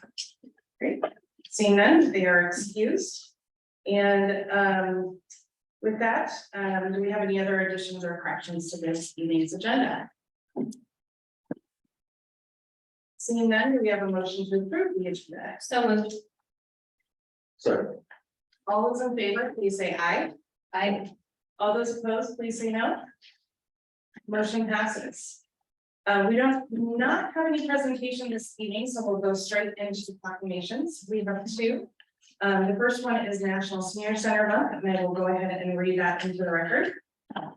Whereas older Americans are significant members of our society, investing their wisdom and experience to help enrich and strengthen our community. And whereas the Snow Valley Senior Center has acted as a catalyst for mobilizing creativity, energy, vitality, and commitment of the older residents of Duvall. And whereas through the wide array of services, programs, and activities, senior centers empower older citizens of Duvall to contribute to their own health and well-being and the health and well-being of their fellow citizens of all ages. And whereas during the pandemic, the Snow Valley Senior Center has been a community partner in ensuring that our most vulnerable citizens, people aged 65 and older, many with underlying medical conditions, are cared for and able to stay connected, safe, and healthy. And whereas the senior centers in King County, Washington affirm older persons' dignity, self-worth, and independence by facilitating their decisions and actions, tapping their experiences, skills, and knowledge, and enabling their continued contributions to the community. Now therefore, I, Amy Okerlander, do hereby proclaim September 2023 National Senior Center Month and call upon all citizens to recognize the special contributions of the Senior Center participants in the special efforts of the staff and volunteers who work every day to enhance the well-being of the older citizens in our community. Second proclamation we have this evening is Hispanic Heritage Month. I will read the proclamation first in English, and then our clerk will read in Spanish. I have very little Spanish. I don't want to mispronounce any of these words. Whereas Hispanic Heritage Month is a time to recognize and celebrate the rich cultural contributions and significant impact of Hispanic and Latino Americans on our society, history, and national identity. And whereas from September 15th to October 15th, we honor the heritage, history, and achievements of individuals with roots in Spain, Mexico, the Caribbean, Central America, and South America. And whereas Hispanic Americans have played pivotal roles in shaping the arts, sciences, politics, business, sports, and countless other areas, leaving an indelible mark on the fabric of our nation. And whereas our diverse Hispanic communities have enriched our country's cultural landscape, fostered a spirit of inclusivity, and demonstrated resilience in the face of challenges. Now therefore, I, Amy Okerlander, Mayor of the City of Duvall, do hereby proclaim this as Hispanic Heritage Month. I urge all citizens to join in celebrating the achievements and contributions of Hispanic Americans throughout history. I call upon schools, organizations, and communities to organize events and activities promoting Hispanic heritage awareness and appreciation. Through education and understanding, we strengthen the bonds that unite us as a nation and appreciate the diversity that strengthens us. Proclamación. Considerando que el mes de la herencia hispana es un tiempo para reconocer y celebrar las grandes contribuciones especiales e históricas y el gran impacto de los hispanos y latinoamericanos en nuestra sociedad, historia, identidad nacional, y considerando que desde el 15 de septiembre hasta el 15 de octubre rendimos honor a dicho legado, historia y logros de aquellos que tienen raíces españolas, mexicanas, caribeñas, centroamericanas y sudamericanas, y considerando que los hispanoamericanos han desempeñado un papel muy importante en forjar las artes, la ciencia, la política, el mundo de los negocios, los deportes y muchos otros campos más, dejando una marca indeleble en la historia de nuestra nación, y considerando que nuestras diversas comunidades hispanas han enriquecido la cultura de nuestra nación, han adoptado un espíritu de inclusividad y han demostrado resistencia frente a muchos retos. En virtud de lo cual yo, Amy Okerlander, alcaldesa de la ciudad de Duvall, proclamo este mes como mes de la herencia hispana. Le pido a todos los ciudadanos que nos acompañen en celebrar los grandes logros y las contribuciones que los hispanoamericanos han hecho durante nuestra historia. Insto a las entidades de educación, organizaciones comunitarias y otras entidades a que preparen eventos y actividades que promuevan el respeto y la apreciación de la herencia hispana, sea por medio de educación o entendimiento. Nosotros reforzamos los lazos que nos unen como una nación y reconocemos la diversidad que nos hace más fuerte. Firmado. Thank you, Kurt. And moving on, we'll go to comments for the audience. We have several individuals signed up several individuals signed in for speaking this evening. So I will start with the two that are signed in to speak, and then we will move to those online. First up is Mark Hoffman. If you would please come to the podium and provide your name, and you will have 3 minutes to speak. Oh, sorry. I just lost my first minute. We don't have a normal council chamber, so please bear with us until we actually have a real facility. Okay, thanks. My name is Mark Hoffman. I think I can be maskless for this. And I live in Duvall. At your August 15th meeting, public comments included a number of myths about LGBTQ people. I realize that as public officials, you have a responsibility to listen to all your constituents, but that doesn't mean believing everything I say. These myths make LGBTQ people targets of hatred, vilification, humiliation, and physical assault. I want to present the hard science that disproves those myths. I've emailed each of you a link to the website of the Southern Poverty Law Center, which has a long list of myths, and it debunks them all. And I'm going to address just 3 of the myths for reasons of a kind. The first myth is that gay men molest children at a much higher rate than straight men. This myth is used to stoke fear of homosexuality and to win elections and referendums. In fact, the American Psychological Association has determined that children are not more likely to be molested by LGBTQ people. And the Child Molestation Research and Prevention Institute states that the majority of molesters are men married to women. Myth 2, homosexuality is a mental illness and leads to increased substance abuse. And here are the facts. In 1973, the American Psychiatric Association removed homosexuality from its official manual of disorders, no longer considering it to be a form of mental illness. The American Psychological Association says that being gay is just as healthy as being straight. Myth number 3, people become homosexual because they were sexually abused as children, or because their parents modeled deficient sex roles.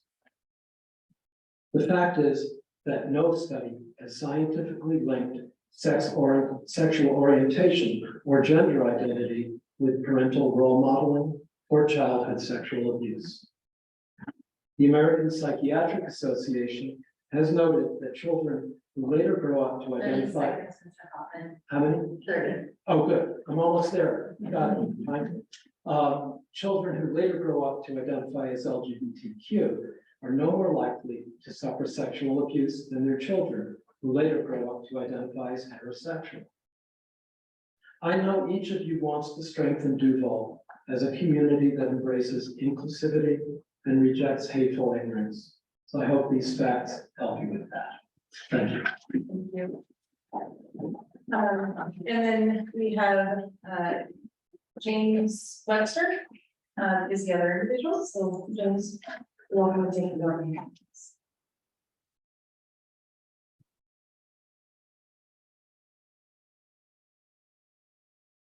I have a principal now. Hello, my name is James Webster. I'm from Redmond, Washington. I just wanted to do a quick follow-up on my August 15th comments and thank the council members present for your continued support. There was a lot that was said on the August 15th council meeting that was deeply upsetting and deeply wrong in many regards. Thank you, Mark, for addressing some of those. It is, I believe that the pride wall is a fundamental thing that we should reinstigate. I truly didn't have much of a plan coming up here. I just wanted to thank you all so much for your continued effort. I know that there was a very loud, aggressive minority that came up to speak out against love and acceptance on that meeting, and I just wanted to thank you all for your continued efforts and hopefully to see it go forward. Thank you so much. Thank you. And quick return, do we have anyone online that was wishing to provide comment on this meeting? If you are online and would like to make a statement, please raise your hand. I'll be more than happy to promote you to panelists.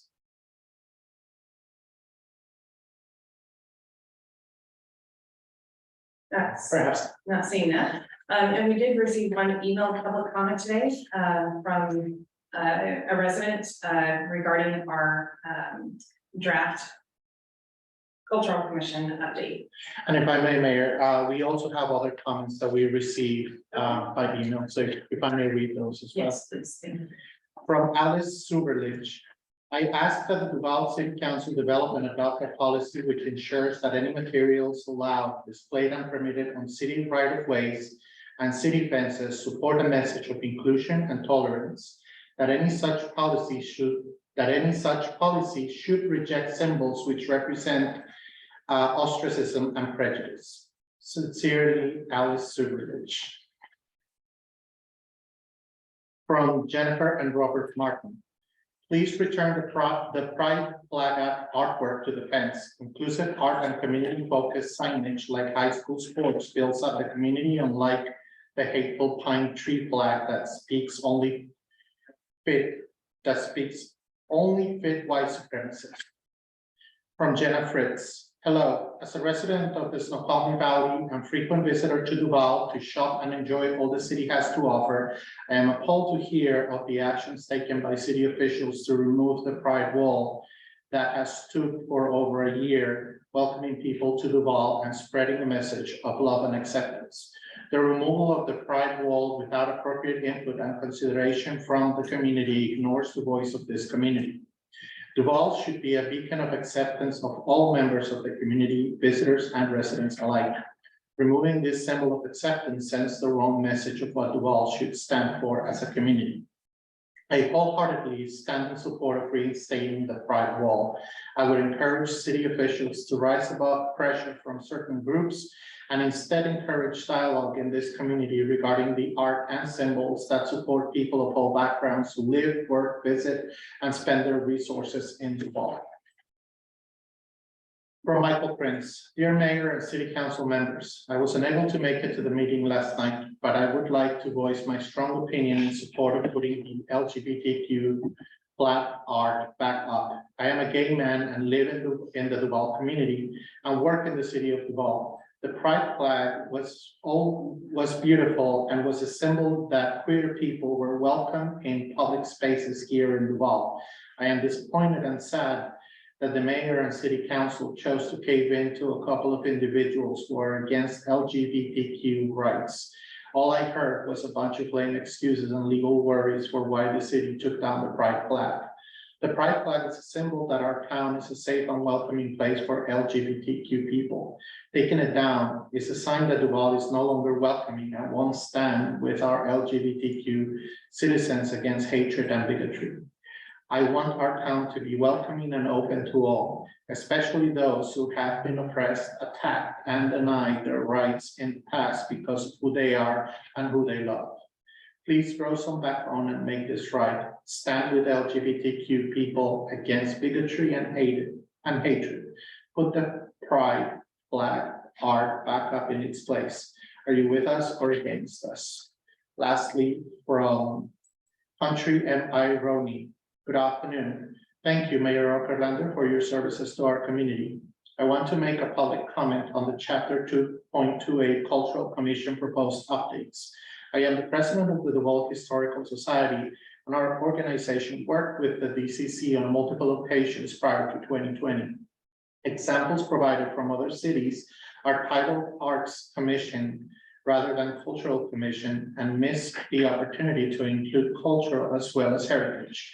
It is important for the future to retain the word heritage in the revision. Example A, the Duvall Cultural Commission, hereafter referred to as DCC or the Commission, shall support creation, education, participation, preservation, innovation, and partnerships which showcase, enhance, and enrich our community through the visual, literary, and arts heritage. Example B, the purpose of DCC is to enhance the quality of life for Duvall residents and visitors by encouraging art and heritage within the community in order to further public enjoyment, awareness, and preservation. It helped our collaboration when the DCC performed duties 2.28.2020B, initiate, promote, sponsor, or conduct programs to provide support and technical assistance to local artists, art and heritage programs, and other agencies and individuals in order to expand access to cultural opportunities for Duvall residents. EF, the Commission may provide support for collaborative arts, cultural, and heritage programs in schools, community centers, colleges, senior centers, libraries, and other public organizations in order to reach all segments of the Duvall community. FG, actively seeking private, local, state, and federal funds to promote public art, cultural, and heritage programs in the city. And GH, periodically review and update the policy when requested by the mayor and council. JK, serve as the official liaison with other individuals, local and regional organizations and governments interested in arts, cultural and heritage opportunities in Duvall. 2.28030C. The Cultural Commission shall be comprised of a diverse group of people with knowledge of the arts, culture and or heritage. D1, understanding of arts, culture and heritage. I'm probably making the point that culture and heritage should be one when the word art is used. I have appreciated the partnership developed with the city and look forward to our future endeavors together. Thank you for reading Country Roni, 4th generation Duvall. Thank you. Seeing no more public comment, either online, in person, or submitted, we'll go ahead and move on, and I will ask for a motion to approve this evening's consent agenda. So moved. Sorry. All those in favor, please say aye. Aye. All those opposed, please say no. Motion passes. And we'll move on to our public hearing. We have a public hearing this evening on our housing action plan, Agenda Bill 23-59. We will open the public hearing. Our staff will provide a presentation. Then anyone who is here or online will have the opportunity to comment.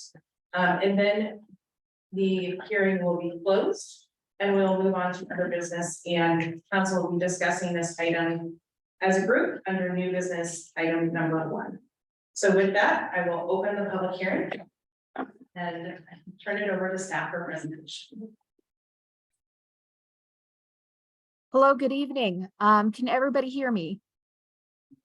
Yep. Excellent. I am coming in from Utah, I believe probably in the middle of nowhere right now. But I'm going to go ahead and get started with this presentation, which some of you are probably familiar with. First, I'd like to thank City Council and those that are attending tonight, both online and in person. And with that, I will proceed. Next slide. Just as a brief overview for those that are watching this for the first time, the history behind the Housing Action Plan started in 2019 with when the Washington State Legislature passed House Bill 1923. And there's different steps involved in that. Looks like the slides aren't working quite yet, but I'm just going to keep going. So the House bill basically created, there's many other bills that are addressing housing issues. House Bill 1923 specifically contained a language that provided an avenue for funding to exist for cities that needed staff or a consultant dedicated to writing the Housing Action Plan. Next slide. And with that language, that responsibility fell upon the Washington Department of Commerce with other responsibilities relating to housing. You can see that that's the RCW number. I can share these with anybody that's interested after this presentation via email. So the city of Duvall applied for funding as it was made available under this legislation. Next slide.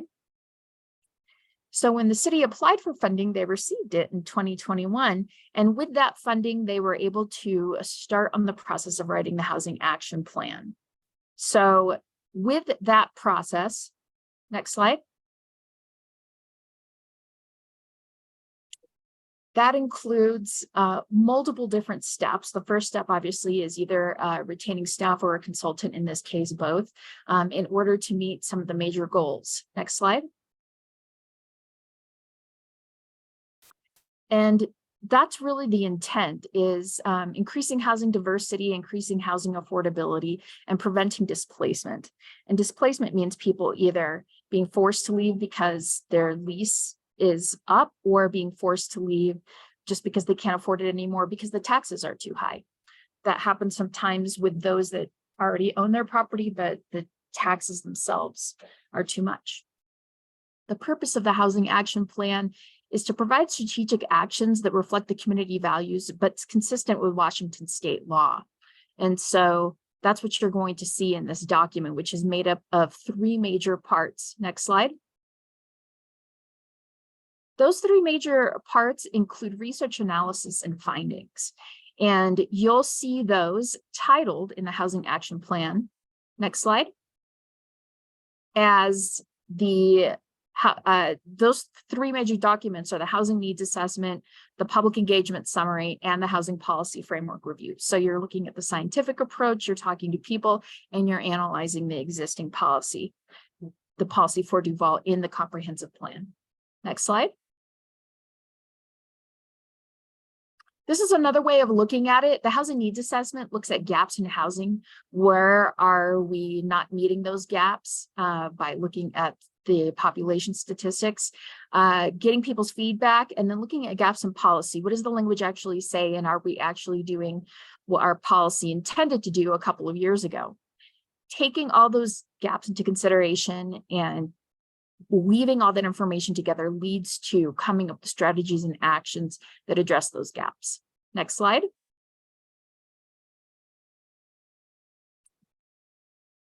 This is what some of the documents look like. When you look at the Housing Action Plan, there's 4 different strategies. Each strategy reflects a requirement of the actual legislation. And so under that requirement are different actions. So you have the strategy and all the actions that realize that strategy. Next slide.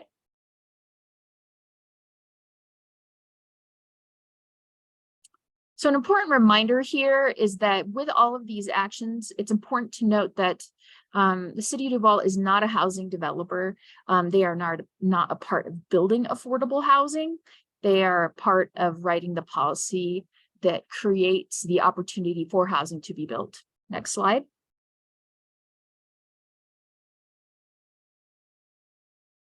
And so some of the things that the City of Duvall does do is that the city writes policies, they create partnerships, and they write regulations based on those policies. And so partnerships is important because the city is small. It's not like Seattle or Kirkland or Redmond where you can have an entire department dedicated to programming.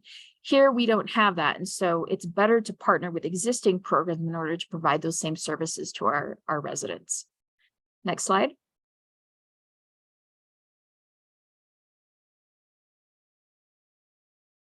So these are some of the things that we're going to talk about tonight and that different attendees can make comments on. To the left, you'll see that those are the 3 major documents that I talked about earlier. As a result, the strategies reflect the language in the legislation, and the actions address the gaps that were found based on the 3 topics to the left of that column. And then implementation is a different chapter. Implementation means, okay, so we have these actions. How do we make them happen? And how do we implement them? And there's a plan for that in a separate chapter. And then in a chapter after that is monitoring. So let's say that we decide to take an action and that we implement that action. How do we monitor that particular action to see if it was effective? That way, if there's something that we need to change later on down the road, we can change it, and we've been monitoring its outcome. Next slide. This is something that you'll see throughout the Housing Action Plan. It's icons that represent different types of gaps that were found. So if there's certain demographics, for example, that aren't having their affordability needs met, it will be represented by that $ icon. If you see the icon below it, supply, that means that there's an issue with housing supply of a particular type. The icon below that represents a need for greater variety, and so on and so forth. Next slide. So here's a brief overview of the Housing Needs Assessment. This is what the beginning of that chapter looks like. It's part 4A in the Housing Action Plan. Next slide. And this is an example of how we did the analysis. So based on the Housing Needs Assessment, if you flip through that chapter, there's a lot of graphics and a lot of analysis of projections and population.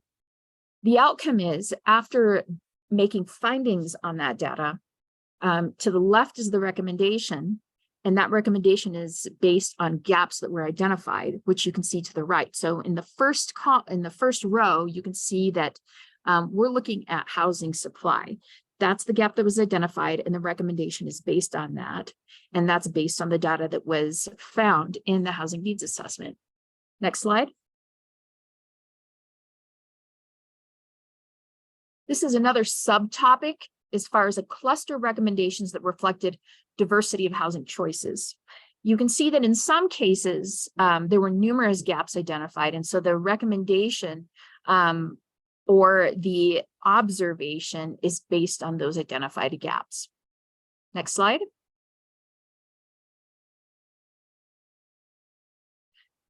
Land capacity analysis, when you see that, that's a planner term, but what that means is if you're looking at 500,000 or 5,000 square feet of land, which is a typical size for somebody that wants to build a house in some cities, that land may be on a steep slope, it may be near water. There's a lot of different ways that land can function, and land capacity means what is it currently zoned for?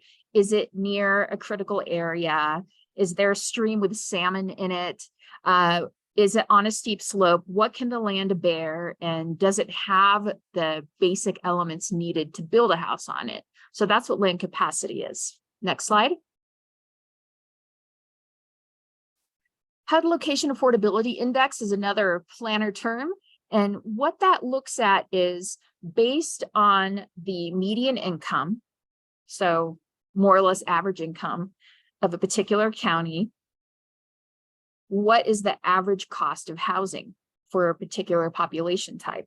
So if your income is like this, or if your income is like this, but the cost of housing is like this, there's a conflict. And so that's what the affordability index is looking at. It's not looking at affordable housing in the sense that it's subsidized housing. They're looking at affordable housing as in, if the average 2-bedroom is $3,000 a month and the average median income is $4,000 a month, there's a problem. So that's what that affordability index looks at. Next slide.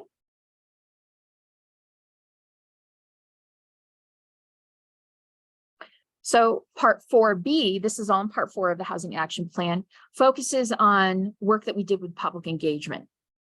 Next slide. And for the sake of timing, to give more room and space for people that would like to comment, or if council has questions or would like to provide comment, we only included some quotes from some of the individuals that we interviewed and came across during our efforts in engaging with the public. Next slide.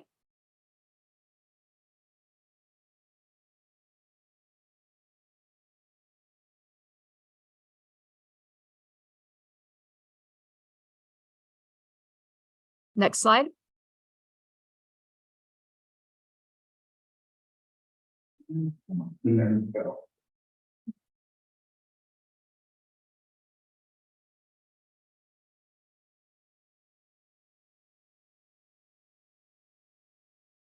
Next slide.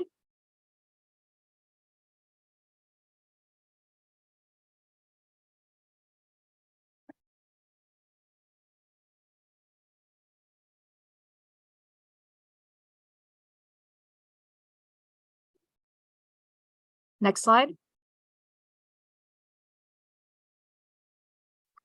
Okay, so now we're in part 4C, so the third section of part 4, and that's housing policy framework review, and that's looking at analyzing the policy, which sounds so squishy, right? So let's go to the next slide and I'll explain it to you a little bit. When we're analyzing policy, we're looking at it in 2 different ways. The first way is to compare our existing policy and our comprehensive plan, which is really broad language. It's sort of like the vision of what people want to see far into the future. And we're looking at King County policy and Puget Sound Regional Council's policy, which are 2 other agencies of the state that are even broader than ours in their language. And so you can imagine an upside down triangle, and you have Duvall here, you have King County, Puget Sound Regional Council, and then you have the state of Washington. So when we look at one particular policy, we're looking at their policies to see, okay, are we reflecting the overall vision for the region? In this policy, are we reflecting the overall vision of the county? to make sure that we're all consistent and we're not conflicting with each other. So it's almost symbiotic, I guess, would be a way to describe it. And then the second part of performing the policy analysis in this section of the document is to look at our policy alone, read the language, look at our existing, the existing situation as it pertains to housing in Duvall, and look at it and say, okay, well, did we achieve what this aspirational policy language intended to achieve? And then if it didn't, then we go back and look at like, well, was it realistic? Were there any gaps? Were there any needs that we didn't address based on our policy vision? So that's the second part of the analysis. Next slide. So here's an example. You can see here, the gap analysis are separated into different boxes. This was the first one. So you're looking at Vision 2050 housing policy. That's regional. There's the language. And then right below it in the, I guess you could call it sort of light green color, would be King County policy, which has multiple lines. And then in the light row, that's Duvall's language. So we look at Duvall's language, we compare it to the other two more broad policies to make sure that everything is consistent with each other. Next slide. And here's an example of us looking at our own policy to see, well, did we do what we wanted to do? And so, for example, in the comprehensive plan, goal H-3.6, it talks about evaluating alternatives to gross density, et cetera, et cetera. In the findings, it's based on what has happened, and then it has recommendations because of gaps that were identified. In this particular case, with this policy, gaps were identified in housing supply and housing variety. Next slide.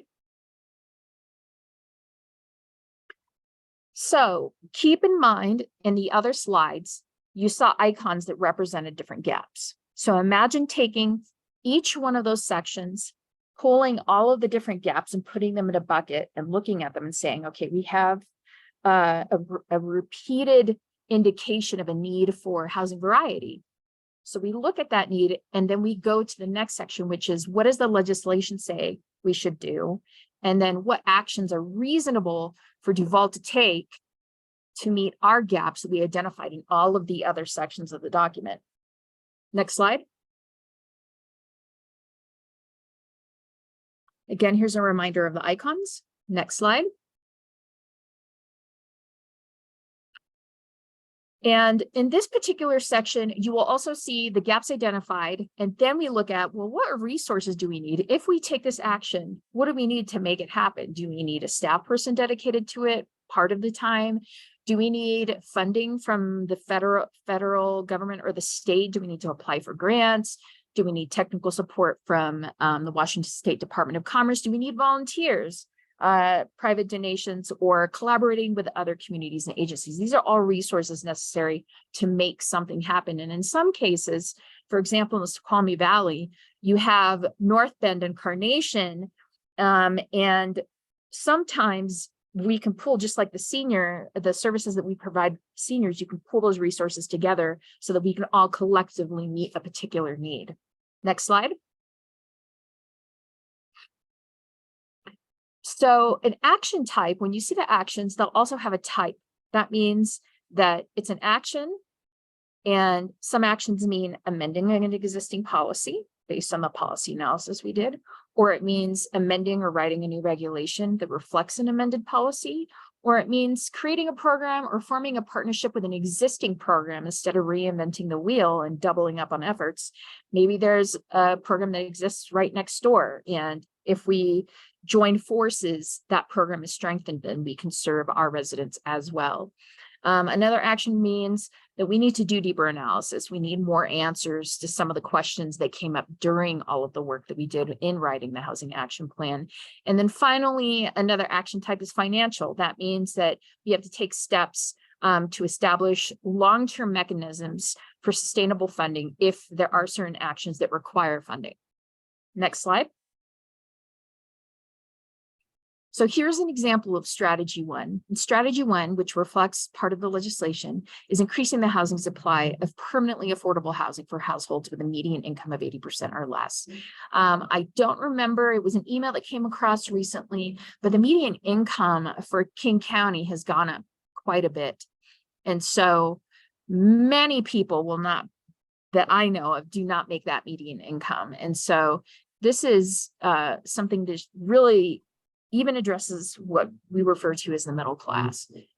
And so you can see here, this is an example of an action. You look to the right, this is an action type. It looks like it includes some type of programming or partnering with programming. And this is for quick reference when you're reviewing the document. It has something to do with funding. There's numerous gaps that are addressed based on the gaps that we found in all the other analysis that we did. And then these are some of the resources that we might need. It looks like we need staff. Maybe we need to apply for a grant. It would be great if we have volunteers, and it would be good if we sought technical assistance from the Washington State Department of Commerce. So that gives you a broad framework of what gaps we're addressing, what it is, and what we need to make it happen. Next slide.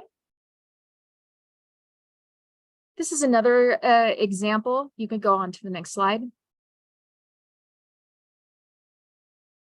Next slide. This is probably strategy 4. So you can see that there's 4 strategies, same thing. So if you're peeking through, you can see those gaps that are being addressed. And so if you want to go back, you can go back to part 4A, B, and C, and you can see where those gaps were found. Next slide. So the implementation plan means taking the actions and then saying, okay, here's this action. And then what are we going to do to make that happen? Excuse me. Excuse me. Next slide. So strategy 1. So for ease of reference, strategy 1.3 would be the same one in part 5 of this document, except now you look at the action and you look at, well, what are the next steps? And then you look at it and you say, okay, well, is this something that's going to take a short amount of time, longer amount of time? How do we make it happen? Is it administrative or do we partner with somebody? Who's in charge of making it happen? Is it us, community development, or is it city council? And then what level of investment does it take? Does it take a lot of time and a lot of money? That sort of thing. So now it's really breaking it down to look at the realities of these actions. Next slide. And then finally, you have the monitoring plan, which is, okay, so we decided we want to do this action. We start implementing it. Now we're implementing it. How do we monitor it to make sure that it's doing what we wanted it to do? Next slide.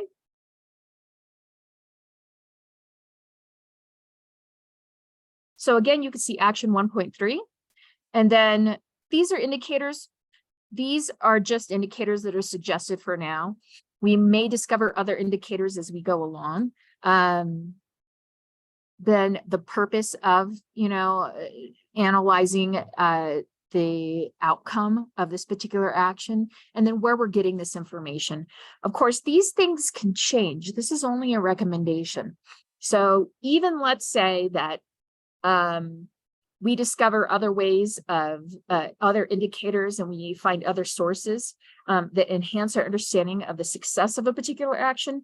Of course, we would be able to use those, and those could be also further discussed in the comprehensive plan. And that's one thing that's important to remember, is that this is it's a very specific document in the analysis that was done. It's a very broad document as far as what you can do with what we found. So that's where this can continue once we move into the comprehensive plan, because we're going to have to talk about housing again. Next slide. And looking at all of the analysis, bringing it all together, and then looking at what we could potentially do, that takes us to the next step, which would be adopting it. Next slide.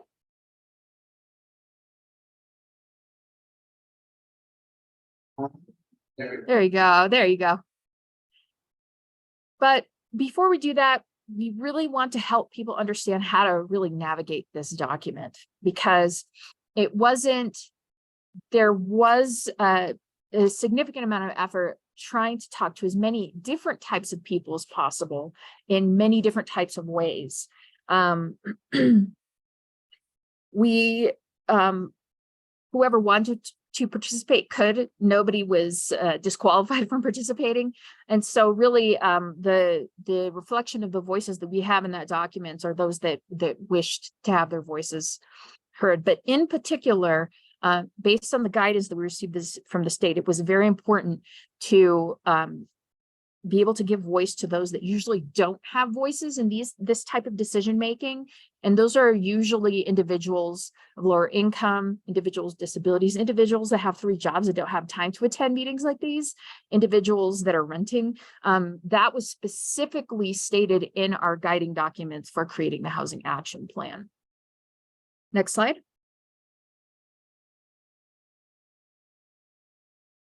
So you can see here, if you look to the left, we're looking at interviews. That's just an example. Gaps identified. You're looking at how we analyze policy, gaps that are identified. And then you look at, in the housing needs assessment, we looked at diversity of housing choices, gaps identified. So we pull, if you can imagine, taking those icons and then bringing them over to the strategy section and saying, okay, so we have affordability comes up these many times.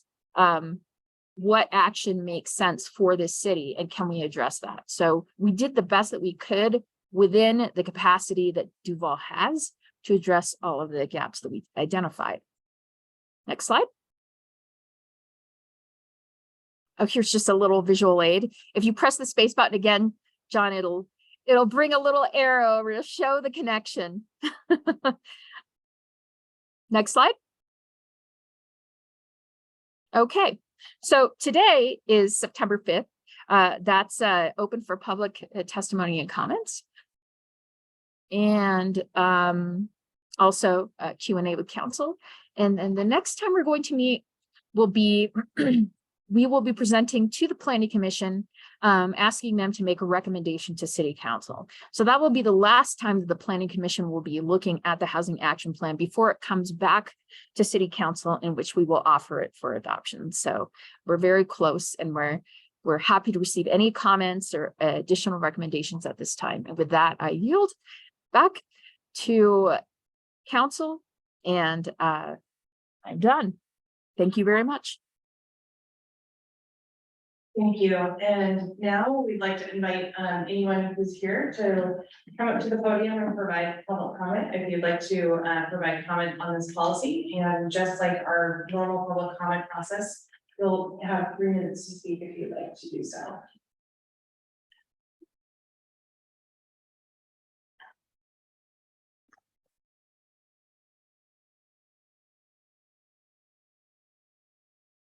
Not seeing any.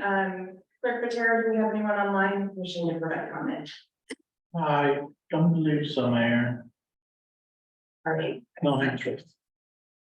Thank you. All right, with that, the public hearing is now closed. And we will move on to scheduled items. First up is mayor's report. I think since our last meeting, and folks are well aware that there's been some significant cable and fiber theft from Zipley's poles throughout East King County. Did want to make sure the full council and public is aware that the president of Zipley has been in contact with me directly, as well as their government relations person locally. There have been suspects caught, but there has been some additional theft. So it is not clear that the theft is over. I have been hearing from some that there are some individuals that are still without service. Now that Zipley has provided us with direct contact with senior leadership, I would encourage those issues to be referred to again, Cynthia, Steve, or I, to make sure that we can get them routed to the right people and get their service restored.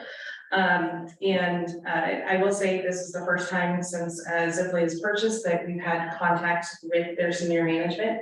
So that is a breath of fresh air, even though it's under pretty serious circumstances where we had a significant number of residents out of service for almost an entire day.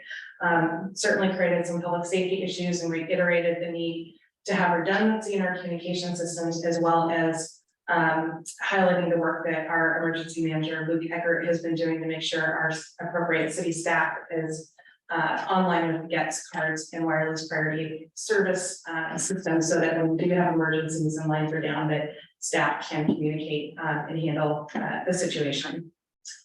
Had the honor of attending the staff appreciation barbecue a couple weeks ago. Councilmember Schaefer and Mayor Pro Tem McHenry attended. Am I forgetting who else attended? It was a very short but busy time.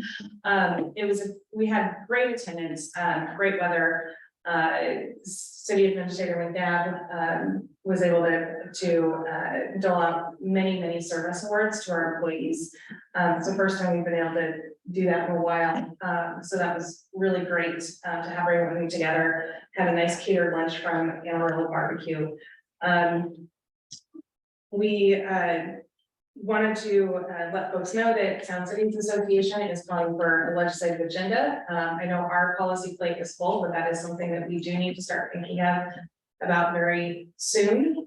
So we'll need to get that on the agenda for Cal probably within the next month, if possible, to start that discussion. If you have ideas of things that you would like to see on our state legislative agenda or federal legislative agenda, please email City Administrator now, so that we can pile those together and begin the conversation. You should have in your inboxes previously the approved legislative agenda from last session. As a reminder, this is second year of a biennium for the legislature and Congress. So in the state, it'll be a short 60-day session. Any bills that died are able to come back, and as long as we don't have a lot of changes to our priorities, we can continue to plow ahead on that. Wanted to let folks know that I'll be attending and speaking on a panel for Leadership Eastside's Mayor's Lunch coming up on September 14th at Cascadia College. That is an event that's open to the public, and it's a great opportunity to get together with lots of other elected officials, also hear what's going on in other communities around us, and get to know a lot of the LE classmates that are in this year's class. I know that we have some locals involved, and having been a graduate of both the 3-year program and the Executive Insight program, I can say with confidence that the value gained from participating in that program is something that carries you through your career. And it's just a great event. So if anybody wants to go, let me know and I'll be happy to send that link to you. Did also receive an invite to the Civic Health Summit. This is an invite-only event sponsored by Lieutenant Governor Denny Heck, along with the University of Washington, the Henry M. Jackson Foundation, and the Records House Center. To discuss and identify the challenges that we are all having in local government and state government, federal government for that matter, as far as civic discourse, and looking at brainstorming ways to begin to address those issues. Not an uncommon topic, but it takes a lot of energy for people to continue to have those conversations moving forward. So looking forward to attending that event. We have the Association of Washington Cities Legislative Committee coming up soon. I don't know if anyone has signed up to attend the Sound Cities Association networking dinner tomorrow night. There is one in Renton. I know that attendance is light. I have children's sports commitments and I'm able to attend this month. But if anybody does want to attend, that is still open. And with that, that concludes my report for today. And we'll go on to, we did the city administrator's report. Oh, sorry. I have one more thing. Yes. I did not include this, but just so everyone knows, we are hosting the Snoqualmie Valley Government Association meeting in September. It's our turn. I believe it is September 27th, and we'll be hosting it here. I'll get more information out, but it'd be great if we could have a good representation from council on the month that we host that dinner. Thank you. And do we have any council committee or ad hoc committee reports? Not seeing any, we might be at the point now where we can remove that from the agenda until we get some more going in the future. And so other council reports, did any council members have anything that you would like to share? Great, seeing none, we will move right on to unfinished business. First item is the drone policy agenda bill 23-54 for discussion and or decision. City Administrator McNabb. Thank you. Good evening, Mayor, Council, members of our community and staff. We have Cynthia McNabb, City Administrator. We have the drone policy back on the agenda for this evening. This is unfinished business. When it was presented to council in July, we had a recommendation to include some revisions from council related to public records requests. We made those revisions in the draft policy. It also went through city attorney review. And so at this point, what is in your packet is the reviewed and revised drone policy prepared for council adoption.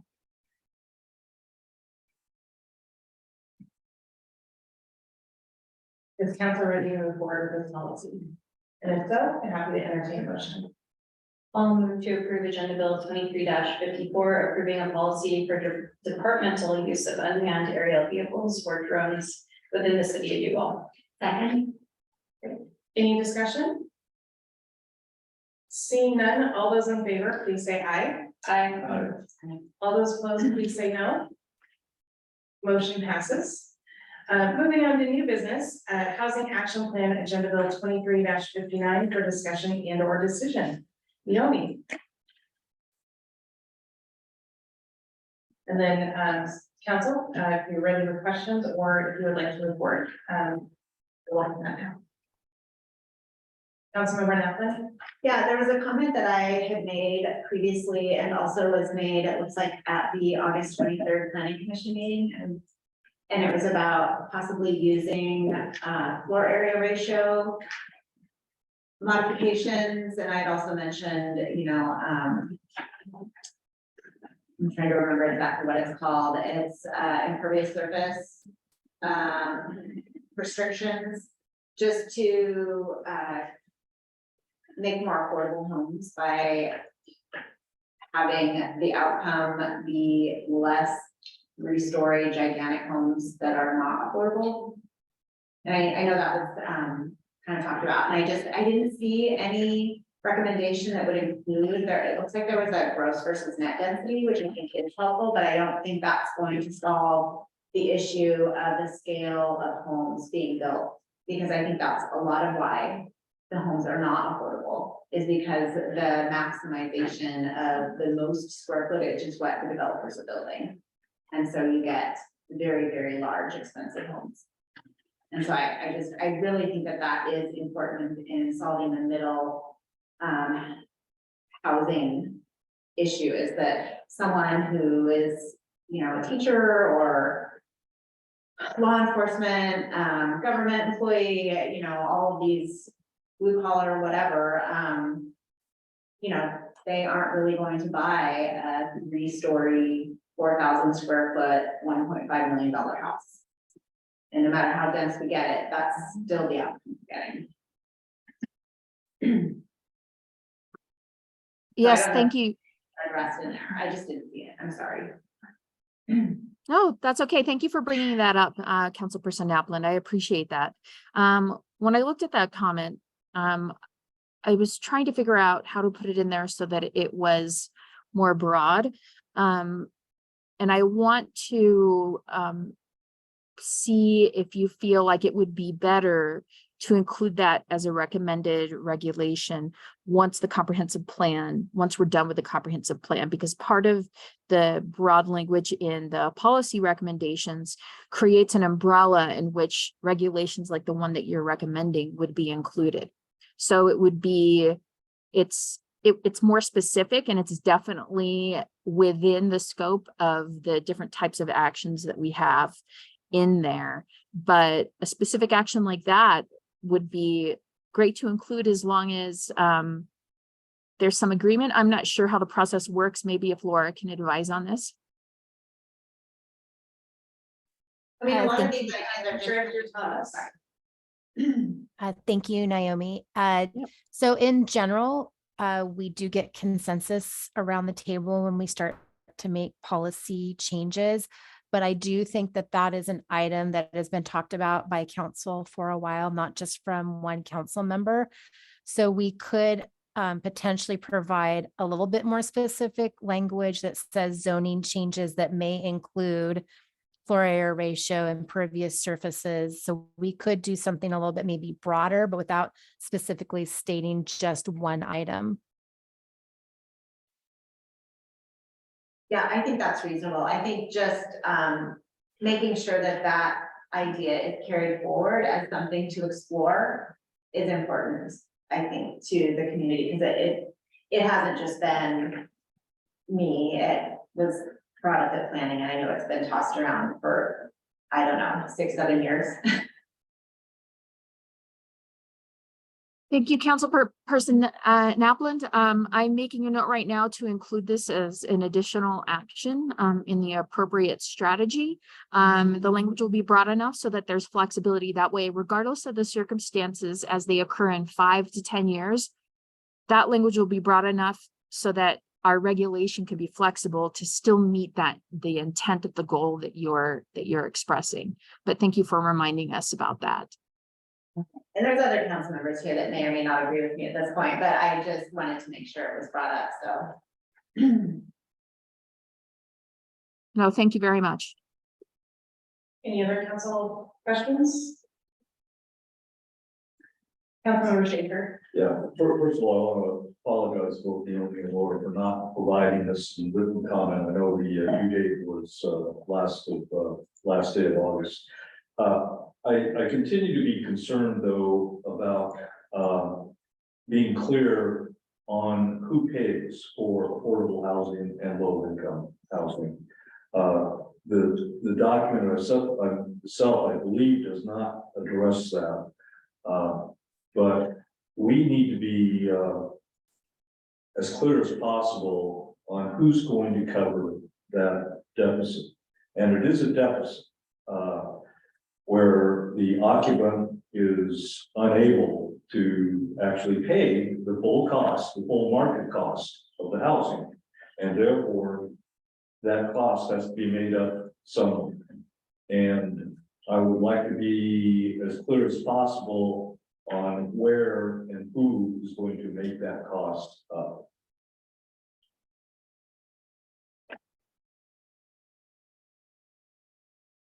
Thank you so much for making that comment. I did think about that when you made that comment last time. And so some of the actions under each one of the 4 strategies shows the icon, the icon that represents financial investment or a financial resource.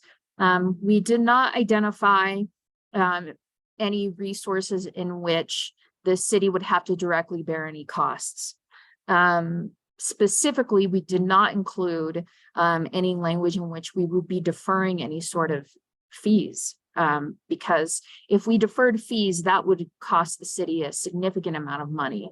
That's something that a lot of other cities are doing. It's something that we chose not to include in our actions, and that was partially taking your original comment into consideration, is because that's probably one of the most significant costs for cities, because even if we defer the fees, as Laura had mentioned in a previous meeting, we do have to pay that deficit back. So the deferral of fees is not mentioned, which is commonly mentioned in many other action plans. We did not include it in our policy document anywhere. As far as seeking any type of funding for meeting housing cost needs for existing residents, those would be specifically sought through grants that would be provided at the state or federal level. So we intentionally left out any sort of actions that would look to the city to set aside any sort of funding in any way, because that isn't something that would be feasible at this point in time. I'm hoping that because the document is specific in its research, but very broad in its recommendations, I'm hoping that can ease some of your concerns. I'm not certain if there's other measures we can take other than leaving that language that's used commonly in many other cities, leaving that out of our document. Yeah.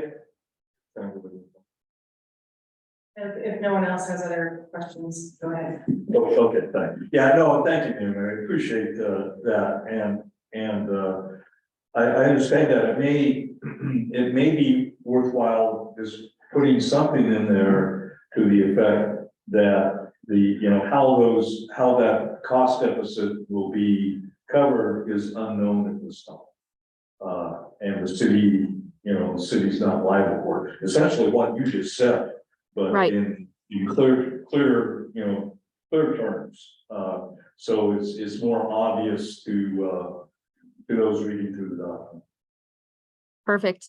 Yes, I'll try to remember. There is a statement in the document that specifically talks about the requirements of a city to meet these goals for enabling the construction of affordable housing. But there are so many other factors involved in making housing affordable that's entirely outside of our control. And so that is mentioned in the document, but it seems like something that from what I remember, I received other comments from commissioners as well, written comments. And so it might be something that maybe we will include in a cover memo when we present it to you for adoption, explaining which that cover memo will also go to the Washington Department of Commerce.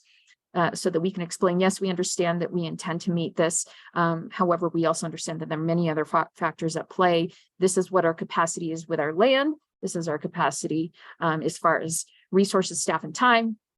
We'll do the best that we can, which really is all that we can do. So I'm hoping that helps, but if it's amenable to you, I would be happy to include reference in the documents citing certain pages in a cover memo when we do present this to you later on this month. Yeah, good. Thank you. You're welcome.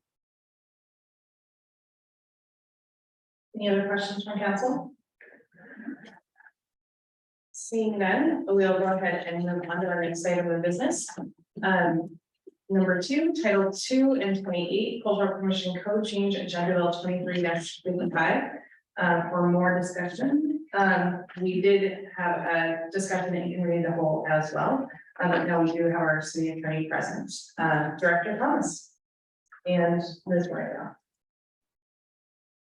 Good evening again, Mayor and Council and members of the audience. Today you have our Community Events Coordinator, Rita Moreno, and myself. We had a good, robust discussion at our council earlier this evening at our workshop. John, if you could bring up the presentation again, I'll do a quick summary for the public, for those that weren't there. And then we'll talk a little bit. Also, I'll summarize the comments that we received from the council and from one of our former Cultural Commission helpers.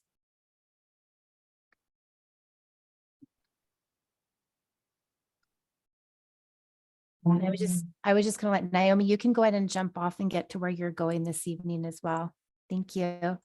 Thank you for taking time from your vacation.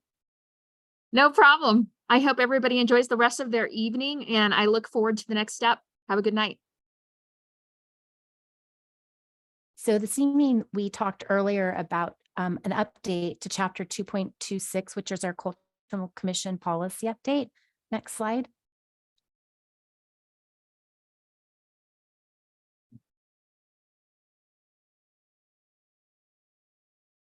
John, I'm not sure if you heard me. Could you go to the next slide? Oh, thank you. Okay, thank you. So why are we here? Well, there's a couple of reasons why we're here. In this biennium budget, the council has funded the position that Rita now holds for the next couple of years to make some policy changes to kickstart our cultural commission again and to help us with our community events. We're also looking at modernizing that policy. It's been about a decade, actually more than a decade since we last looked at it. And so we wanted to make some changes to the purpose section and also some of the other sections and just modernize that policy piece. We have updated the purpose, the powers, the duties, the membership, the meeting rules. We did look at several other communities at their arts policy and their commission policies. Unfortunately, not many other cities actually have what we call a cultural commission. So we're a little bit of an outlier in that.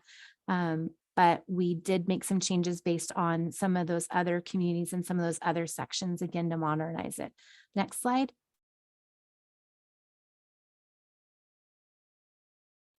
So we did look at, oh, sorry, it's a little strange when you see it on the version. It takes a little bit, sorry about that. We did add a purpose section. This is a section that council did have some feedback on at our workshop. And the council's interested in us looking at including culture, history, and heritage. So we're going to go back and work on that for the next version. And I know that Daniel will be here to answer some questions. And we can do that as soon as we get through the presentation, or we can have him discuss that right now. Is there a preference? For presentation. It'll provide context. I don't know what to say. Yeah. Director Thomas, please proceed with the presentation. Okay, thank you. I couldn't hear that. Sorry about that. It was a lag on my end. So we also, besides updating the purpose, we looked at the powers, the duties, membership, meeting rules, and review of the public art policy upon request. We also reduced the members from 7 to 5. And then we put preferred attributes for the selection and appointment of members, and also looked at vacancies. We did get some feedback from Cass Holdeman, who has provided a lot of assistance over the years in the Cultural Commission, that did suggest that maybe we look at having some members that are just at large that may not have those experiences, but are passionate about volunteering within our community. So I think that's a great comment to look at. We also looked at our meeting rules. We wanted to make sure, like our other boards and commissions, that we were following OPMA, electing a chair, a vice chair, having regular meetings, agendas, and that we were recording them and treating them just like any other board or commission. Next slide.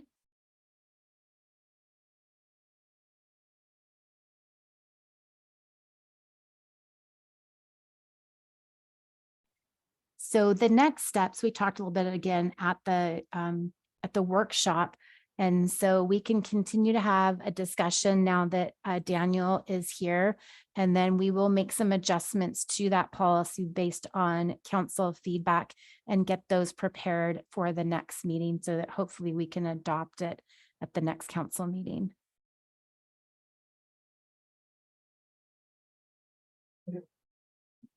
Council, now that our city attorney is here, is there anything that you would like to ask our attorney about the policy?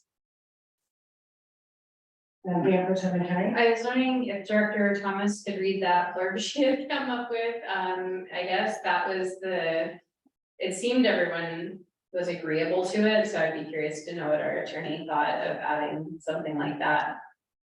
Okay, let me go back and read what I said really quick. I put it in the establishment and purpose section, sorry. Nope, yep, I appreciate that. Give me just a second. I'm going to read it right now. Basically, it would be that Duvall will consider Duvall's heritage, history, and culture, past, present, and future. Obviously, that's not exactly, but that's kind of the theme of what we would look at.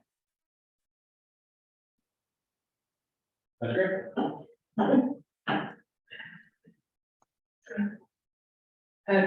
Councilmember Schaefer? Yeah, question, I think, for Dan. Is there a legal issue with including the word heritage throughout the document? I was hoping not, but I mean, it's fairly generic, widely used verbiage. What's your opinion? No, I think, I can't remember the exact language that was in before, but I made a comment about what these things mean, the definitions. If it's in a purpose statement, that's, kind of a general statement of direction. I would typically, not that this would ever need to come to me, but I would typically not look at that purpose statement to define, something to exactly look to the powers and duties, for example, or the rules for the meetings or something like that. And so if you're going to start to say that you will evaluate, the commission will evaluate a piece of art and, give credit for heritage, being shown or the culture being shown, then you're going to want to have some sort of commonly understood parameter to that, definition to that that the commission can use and that you can use to understand how they're evaluated in that. To say that those are things that are being considered just generally by the commission, not in a specific evaluation of an artwork or something like that, I'm less worried. But the more that there's a common understanding of what the goals and objectives are, the better. Sure. I wouldn't go too vague and too fluffy, but not everything is gonna have a paren with a definition. We just go with that. Okay, good, thank you.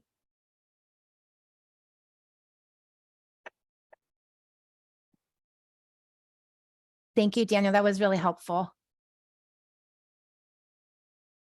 Great. Are there any other questions or comments? Sorry, I can't see you guys. Councilmember Naflin? Yeah, I just wanted to say I agree with the comment it sounds like Cass made about making sure that there was room for people who weren't necessarily artists or trained as artists to volunteer and participate on the commission. Thank you. Reasonable, just I think it's been hard to get people to volunteer to be on the commission, and the more we restrict it, the harder it will be. Mayor Pro Tem McHenry? So on that topic, I was thinking about that, so I was rereading that section about, in making appointments, the mayor should consider the following criteria. Understanding of arts and culture, commitment to the importance of public art in the community, experiencing collaborative decision-making and consensus building, and the ability to assess the Duvall communities and its visitors' overall needs. And then on C, right before that, the cultural commission shall comprise a diverse group of people with visual, literary, and performing arts knowledge. Perhaps even they're saying and interest. I don't know, maybe knowledge is the restricting thing there, because when I looked at the criteria, I don't really consider any of that too restrictive on who you could choose, but maybe it's that one before that's just maybe like, how would you define that? I think it could potentially be open enough anyways to be fine. Because I think if somebody was really interested in art, but not an artist themselves, I don't think we would not appoint them if they were, really excited about it or a good candidate. So maybe it's like that one that just seems a little restrictive that could have a tweak, adding one extra thing, so it doesn't seem like you have to have some kind of prior experience or something like that, but just a thought. Yeah, I think that's a good suggestion. And we can make that edit when we bring it back to council. Any further questions on this? All right, well, thank you, Director Thomas. We will go ahead and move on to item of new business number 3, mid-biennium budget calendar resolution, agenda bill 23-60. Good evening, Mayor, Council, members of the public, John Botero, City Clerk. You can sing it with me. It's the most wonderful time of the year. It's budget season. We are starting the budget season with proposing a schedule for all the steps that we need to take for the revisions to the biennium budget. And those are in the resolution. Those include the reviews of proposed modifications during October and November, review proposed modifications by council during those same months, a public hearing on the ad valorem tax no later than November 7, council decision on ad valorem tax no later than the 21st of November, another public hearing on proposed modification no later than December 4th, and the adoption of modifications no later than December 19th. I should note that those changes that this schedule is very malleable. It can change according to the needs of council, and I know that we're going to have a few busy. The next few months are going to be very busy with action items for council, so these can change, but ideally we would like to have the adoption of modifications no later than December the 19th. So we're asking council to please approve this schedule so we can continue to work with the mid-biennium budget. Councilmember Naflin? Is there any part of this process that would include reviewing, the year-to-date, budget versus actual, or anything like that, because I don't really. Go ahead, city administrator, yeah. I think as I mentioned in the last meeting, the quarter one and quarter two financial report, as well as the transparency module, is scheduled to be open on, September 19th. And those pieces of information will be, in the council packet at that time. We believe we have opened the program well enough to be able to have access to that information. One of the things that's often included when we look at budget is kind of the expected year-to-date, so it would show, where you expect to be by the end of this year. So that would be included. Yes, so the way the transparency portal should work and the modules that I've seen so far have percent spend, percent expected, so all of that is on the spreadsheet that's built into it. Perfect, because I think we've done a lot of hiring and spending, recently. And so I want to make sure that that expected by the end of the year, where we're expected to be, to help us understand. Where we're at for next year. So one of the challenges with OpenGov that I don't think fully was that because we're on a biennium, building in those expectations and percent spent and percent received on a 2-year cycle isn't really what OpenGov anticipated, and so it's required a bit of programming. So now it's not just seeing it on an annualized basis, but seeing it on a 2-year basis, and we think we're there. We're just developing a few more codes in there, a couple more tweaks, but we believe we're going to be ready to see both where we are year to date and where we are in the night. Okay. Yeah. Mayor Pro Tem McHenry. Yeah, I think this all looks great, first off. I think for my own clarification, one thing I'm always worried about, this forum and heading into, depending on what holidays people celebrate, that potentially November, December, so. Can I assume adoption modifications, like by what we're actually required to do, the hard deadline is the end of December, the very end. So I was curious about the property tax too, and I just want to make sure, because looking at like November 21st is a normal meeting for us. However, it is also the week of Thanksgiving, so if people are out of town or such, I just was curious what those hard deadlines were. So the end of November is a hard deadline to get to King County, the property tax. So we must meet that deadline. So there are 2 deadlines. One is the end of November and one is the end of December to submit our budget. And so we do have to get to King County whether or not we're going to take the property tax assessment by the end of November. So that's not a movable thing. Okay, thank you. Is council ready to approve this budget calendar? I'll move to approve Agenda Bill 23-60, approving resolution to adopt mid-biennium review and calendar. Any further discussion? Seeing none, all those in favor, please say aye. Aye. Okay. All those opposed, please say nay. Motion passes. Moving on to our last item of new business, waste management contract amendment for rates, Agenda Bill 23-49. This was also discussed in committee of the whole. So Director Lenishevsky, and then if council has further questions or is would like to take this up this evening, you're welcome to. Director Lenishevsky. Okay, thank you, Mayor. Steve Lenishevsky, Public Works, fellow council, citizen, staff. The item we're looking at today is the waste management contract rate restructure. Our clerk Material is rapidly working to pull that back up just to get a quick overview. Okay, perfect. So our current collection contract with waste management specified types of rates that it is inclusive of. The next slide. King County has went through a process because they handle all of the regional recyclables and waste exclusive of compost at several stations.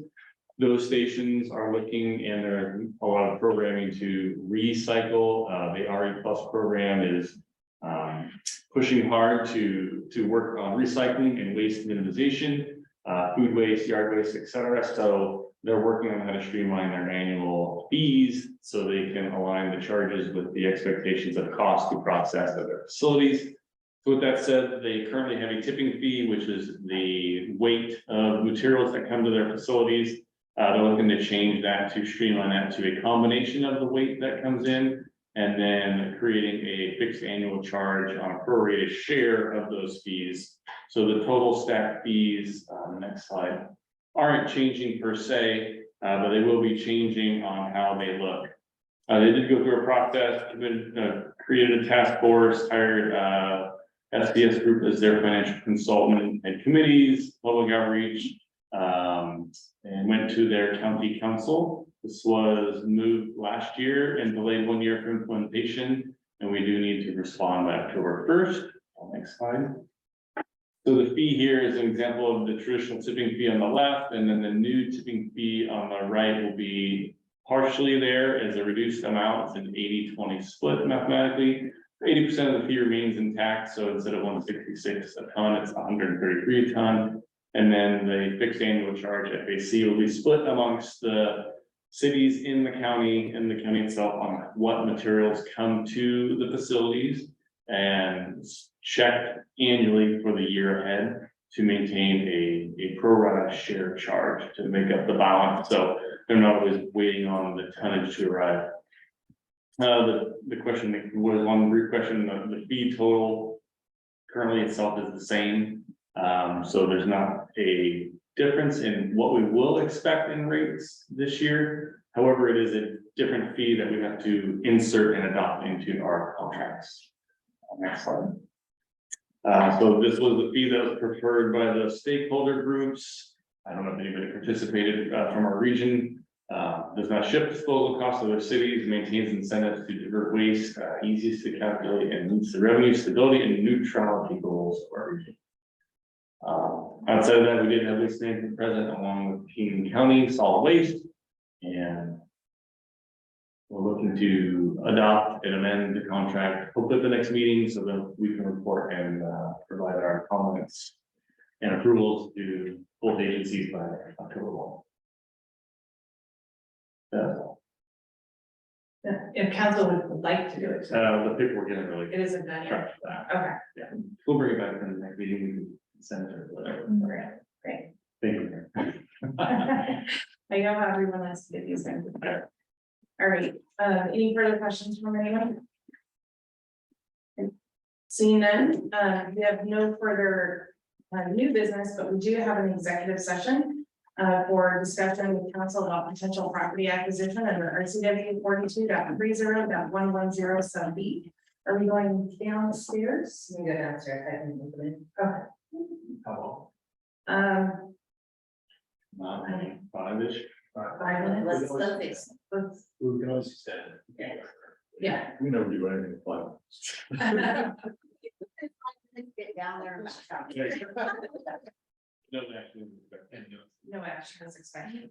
So, for those that aren't used to executive session that are in attendance tonight, with no further actions expected, that means we will go complete our executive session, come back and formally adjourn. And no other business will be occurring this evening. So, if you don't want to stick around, you don't have to, if you'd like to, you're welcome. You're staying up here, so I'm just leaving. Doesn't mean you won't be sad. Like.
Before this, yeah. We have no further business, so unless there are objections, we are adjourned. You guys want to grab the dates really?